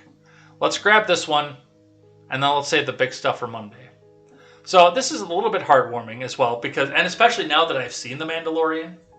And by the way, Carano is fucking hot in that show. I don't know if it's camera angle, but she looks like she's got a fat ass, and I like it. I like it a lot. Gina Carano's former Mandalorian co-star speaks up for her, calls cancel culture baffling. From Megan Basham. This is the way. Oh wait, I gotta muffle that out for the helmet. This is the way. Pedro Pascal and Carl Weathers, the two main leads in Disney's hit Star Wars streaming series, The Mandalorian, have yet to comment on the studio's decision to fire actress Gina Carano in February. Over her social media posts, show creator Jon Favreau has stayed mum as well. But one of Carano's former co-stars is now speaking up on her behalf. Emily Swallow, who played the Armorer in Season 1, said she offered high praise to Carano during a recent panel at Atlanta's DragonCon. Wow, read that 5 times fast. According to The Direct, a movie, TV, and gaming outlet that attended the convention, when Swallow was asked about Carano, she responded, "All I can say is Gina, and working with her personally, what impressed me about her is from the beginning is that she's so interested in other people's opinions and is so welcome of other people's opinions. She wants to have genuine dialogue." Swallow went on, "She's just like that in her day-to-day life. On set, she's more curious about other people. She's very giving. She's very gracious." The 41-year-old actress, who also starred on CBS's The Mentalist and The Supernatural on the CW, lamented cancel culture, saying, "I'm thoroughly baffled by a lot of what we're dealing with right now with cancel culture, and I think that it's, oh man. There's so many layers that are important to look at, but I think that the hatred that comes into it, and when people start refusing to listen to the other side, no matter which side they're on, I think that's really dangerous." Swallow concluded, "One thing that's so beautiful about our country is that we have free speech. We can hear things that we don't like and we can disagree, and that's fine." Swallow's account of working with Carano aligns with that of another Mandalorian cast member, Bill Burr. The comedian who played Mercenary Mayfield in Seasons 1 and 2 said the former MMA fighter and fitness model was an absolute sweetheart, a super nice fucking person. So, yeah, I mean, people are speaking back off of this. These people want to go work with Gina again. And the character was really cool. I don't know what Gina Carano is like in real life, but the character was really cool, and I'm actually a little bummed that there's going to be a Season 3 without Gina Carano in it. Even if she was only in a handful of episodes here and there, I'm pretty bummed that she's not going to be coming back for Season 3. It was a good character. It was well written. Very good to stage the end of the show with. And I will be watching the 3rd season, no matter what, because that was really, really good. All right, we got to see what you guys are saying here. So we will start off with, we'll get the live chat up here so you guys can see it yourselves.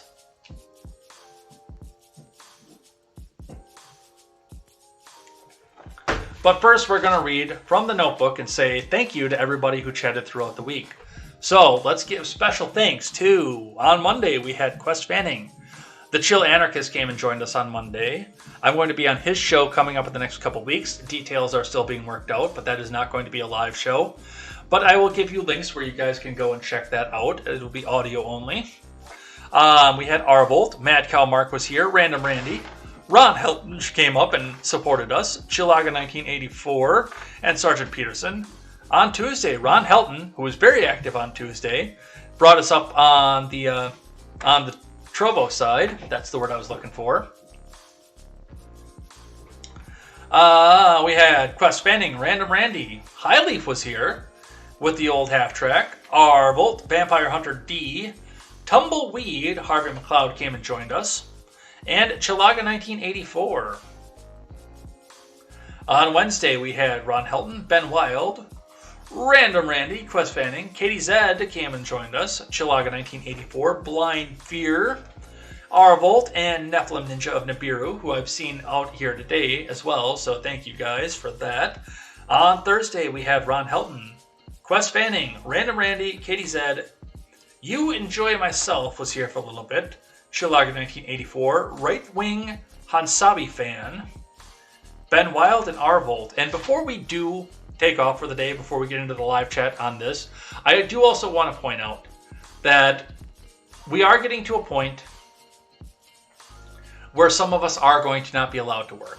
I fully anticipate that there's going to be a mandate in my email when I get to work today saying that I had better go get vaccinated because my company has more than 100 people. And I'm not going to do it. In fact, I'm going to tell them to fuck themselves. Your favorite creators rely on donations. I'm not going to do the screen and screen thing because that's my best friend's bit. I'll let him have that bit. But I do want to just point out that, yes, we run on your donations. both directly to me and once the new website comes out, it's going to be, I do hope that you use the internal payment process that we have there as well. But your favorite creators run on your donations. If you'd like to buy me a coffee, there is a link in the description. That all goes to the show. That doesn't go to me. That doesn't go to my personal expenses. Although if this whole thing with the jab thing goes through the way that I think it's going to, it might go to my personal expenses. But we all run on your donations. This is a fan-funded show. So if you like what you see, hit the subscribe button. If you're over on YouTube, hit the follow or subscribe button no matter what platform you're on. Throw the lemons. Throw the buy me a coffee. That link is in the description on most of your platform, or not in the description, but it's not in the description at all. It's on the chat in most of your platforms. Hit that every once in a while if you can. Hit the subscribe button over on Twitch. That really helps out. Even if you're just running an Amazon Prime subscription, that's $2.50 in my pocket at no cost to you. So anything that it is that you can do to help out your favorite creators, some of them are working for big companies. Like some of the other ones are self-employed and they're lucky, but they still run on your donations. So do not hesitate to give them a donation if you've got a little bit of money and you like what they do. Even if they're self-employed, that they don't have to worry about the vax mandate thing, they still need your help. So make sure that you guys go out and help out your favorite creators. A lot of us are putting money into this with no return. So any little bit helps. Thank you guys so much for this. Let's go into the live chat. Starting with Chilaga, Trump saying mobile morgues would be funny. Arbolt says morning Galaxy, which Galaxy Barbie is here. I saw that over in the D-Live monitor. Ron Helton says stop the federal money for hospitalization and intubating people and watch the numbers plummet. Galaxy Barbie is here. Good morning all. Welcome Galaxy Barbie. I've talked to you in the Steven chat, but this is the first time you're over here. Thank you so much. Marie May Begolette, I think is how that's pronounced. Welcome in. That's also, I recognize the name from the Ignoramus chat, but welcome in. Doing the right thing, says you, moron. Yeah, Ron Helton is a real fan of our current president, isn't he? Blurg Blurg on Twitch says Biden sucks. Thank you. Galaxy Barbie says, I found it because Steven shared it, so blame him. Yeah, he's one of my best friends, so I will blame him for many things. Arvold says, good, glad Ed's channel is growing. It's where I get my news most days now. Thank you. My ears feel molested. I don't know what I did.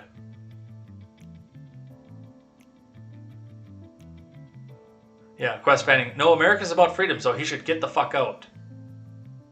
When you lock people down, pummel them 24/7 with fear-mongering, then hell yeah, you're going to have several going to the hospital. Stop with the nonsense.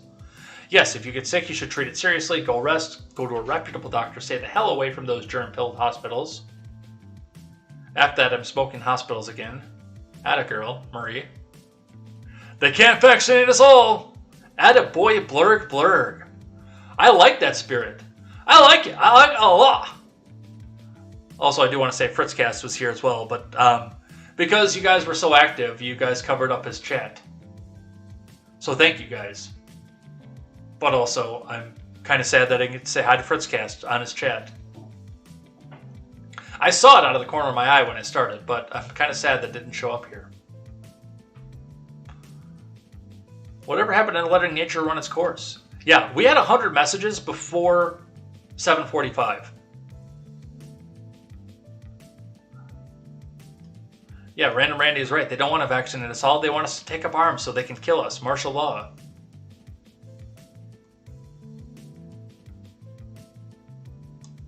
Federal twerkers. Nice. Boy, I never waited for the corrupt approval by the mafia FDA. The old buzzard needs to exit stage right. Oh, he did that in a hurry.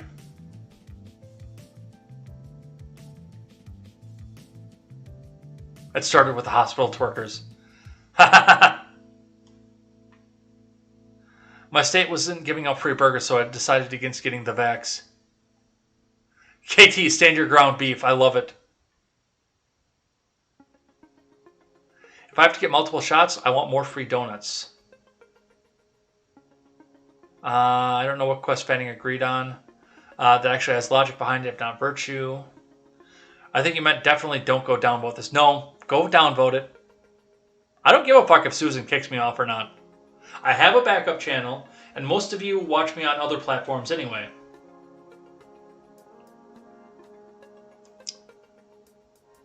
You must be this stupid to ride the ride. You guys are fire today. What else do we have here? My chat scroll on the Twitch monitor is being fucky. Let's see. Is she pregnant or morphing? The lizard skin is slipping. I forget who was pregnant. That's a reptilian.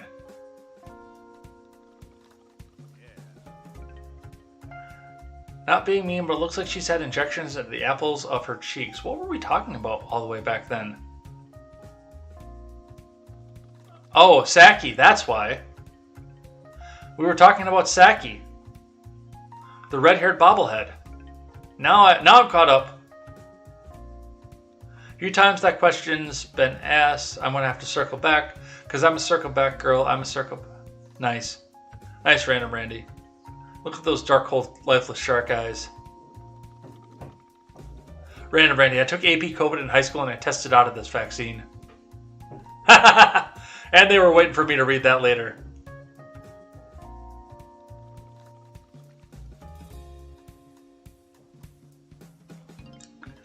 They do good. Yeah, that's the post office for you. They shit well. Wouldn't it be amazing if Biden, in another tone-deaf move, said, he's a comply or die beak? I'm going to use that in the original German that Random Randy put out there, even though I think he meant bitch. But I'm going to use that in the original German because that was a very, very German speech that Biden gave.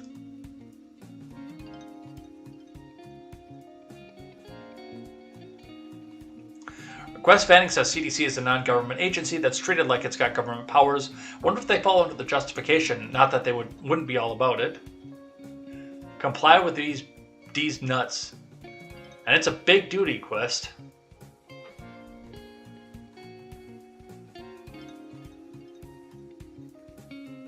Definitely free and fair. That was probably the bargaining chip for the USPS union. We won't do your dirty work next time around. Galaxy Barbie doesn't even vote in presidential elections anymore. I vote local sometimes. People would actually notice missing postal employees. The supply chain would collapse. Yeah, probably. They wouldn't get their junk mail every day. I'm just waiting for Grande hand jobs at Starbucks and President Camacho. Gorilla Mask White Lady just won it for Elder. Black folks put up with a lot of white liberal bullshit. But yeah, that wasn't cool.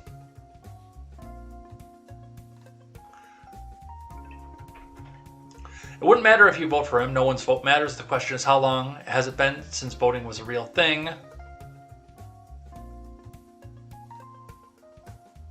Oh, Quest Fanning got popped by the Nightbot. Yeah, I've got caps on there because of the cousin fuckers that were in here for a while. They were in here and they were spamming in caps, so I added a cap filter. Sorry. You should... Oh, that's right, because you have the new account, so you're not an admin over here anymore. Let's fix that. Let me see if I can find your last chat. Maybe. No, you're over on YouTube again. That's why. Quest, if you go back over into Twitch chat, I will...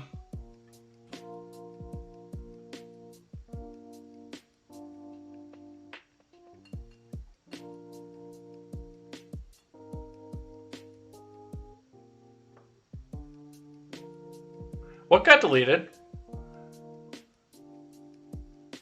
What got deleted? Oh, Arvolt is getting... Yeah. Actually, I can probably mod Arvolt too.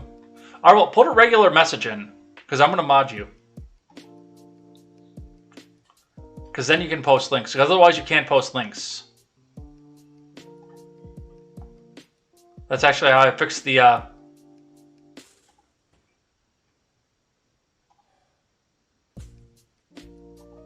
There, that's fixed. That's how I fixed the pretzel rock spot too. I made that a mod. I was gonna say, Quest Fanning should have been able to get around the Nightbot because he's got mod powers, but that's right. He's got a new account. I looked for getting you out of timeout, but it was only 5 seconds. Ron's not taking someone to get the holy jab. We have that. I won't have that on my conscience. I don't know if I'm going to do it anymore. I don't. I still say your body, your choice, and if you want to get it, get it. But I don't know if I'm going to take you for it anymore.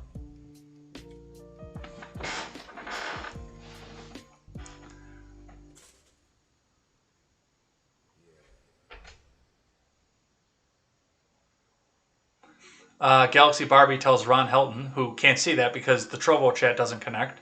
Ron Helton, I got conned into getting the Gardasil shot when I had to get boosters for tetanus, and I had the worst reaction.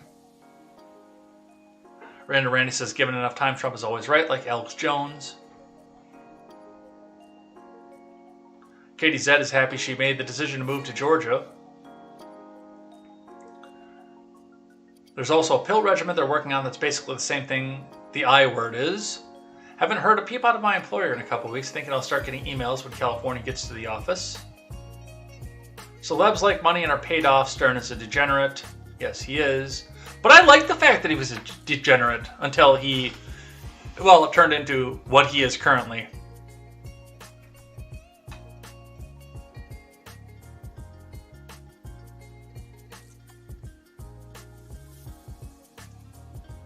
Of course, there's an ulterior motive. I have a theory that these jabs make victims jab dependent by compromising their immune systems. I bet these women got a COVID misinformation label on their social media posts.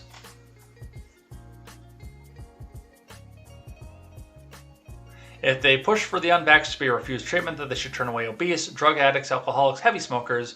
They're taking up hospital spaces too. Oof. Dark but true.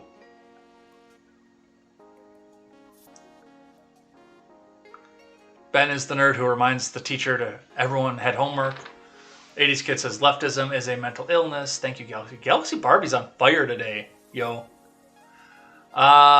Dictus sometimes don't get the right treatment for Hep C. I know this from response to a survey I coded on how COVID-related restrictions are impacting folks with Hep C.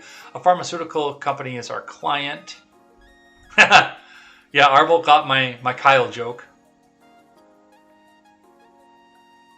Where are you on this pyramid of racialism? Don't you worry about that. It's my alter ego. My license plate starts with KKD. Why did the state give that to me? I don't know. Shitman. Damn, Ruby Ridge, that's a deep burn. Remember the sequester. I wasn't sure what you meant by that quest, by the way. I was not sure what you meant with that. Wow, Yellen said that? I guess that's why the markets are abuzz. Yep. Nuke a chunk of our debt to China. China. No, we still don't need to raise the debt ceiling, though. Get the rest of it paid off.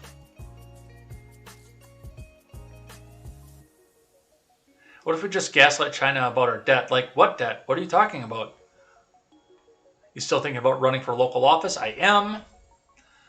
Mayor of Redacted. Has a nice ring to it.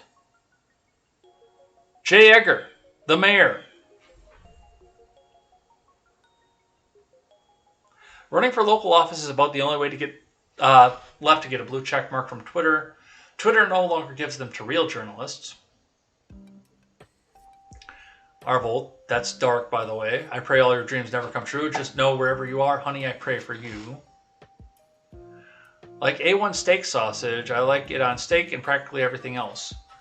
I do, and I know it's sacrilegious to some of my steak-loving friends, like Right Girl Problems, to have steak sauce on steak. I like it on steak, but I really like it on bratwurst. I really, really, really like steak sauce on bratwurst. I think it's delicious. I had that for dinner last night. Some of the early chats were golden. Yeah, they were. Quest Fanning says congratulations on 400. I mean, Newsom set the bar pretty low to be fair. Can't arrest ISIS, you mean Antifa? Oh shit, I did do that. I did screw that one up. Newsom, that sounds a bit harsh. Sad simp Newsom. Well, you failed No Simp September. I thought this was a family show.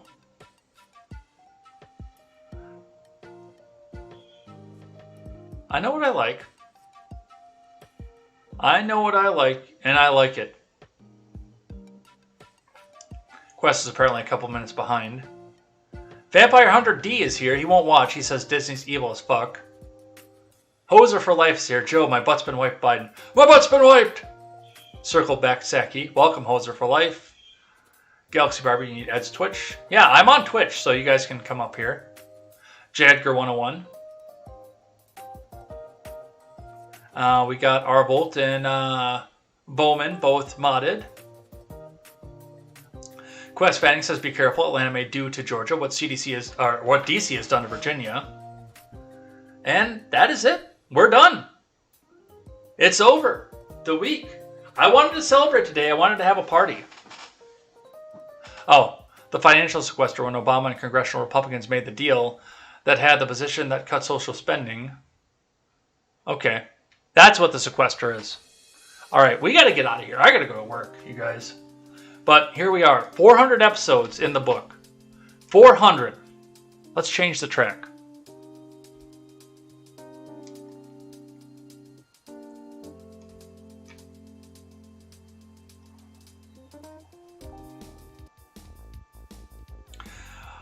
"400 episodes, 400 weekdays consecutively.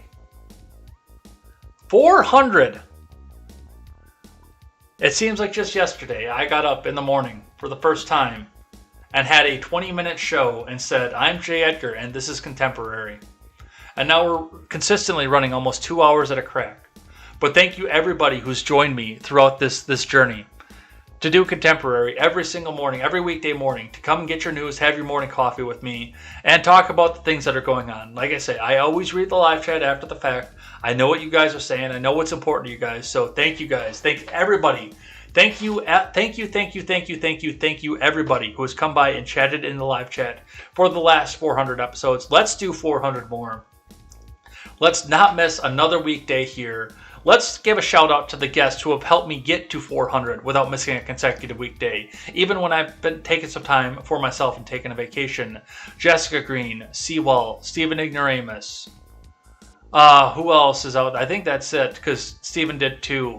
But thank you, everybody. This is an amazing feeling to be able to get up here and have this conversation here. Listen to you guys go and talk every morning. I hope we do it again. I hope we continue to do this because this was awesome. We will see you back here. I don't know if I'm going to do something Saturday this week or not. We might do an Ed Talk and go a little bit deeper into the speech, but I also want to go hit Rock Cut State Park one more time before it gets really cold and I can't go hit there anymore. So we'll see what happens here. Stay tuned to the Twitter and we'll know for sure what happens there. If we do something, it'll be 5:30 Central Time on a Saturday. Otherwise, we will be back here Monday morning for episode 401 of Contemporary. And we will see you then. Until then, I am J. Edgar, and this is Contemporary. Take care.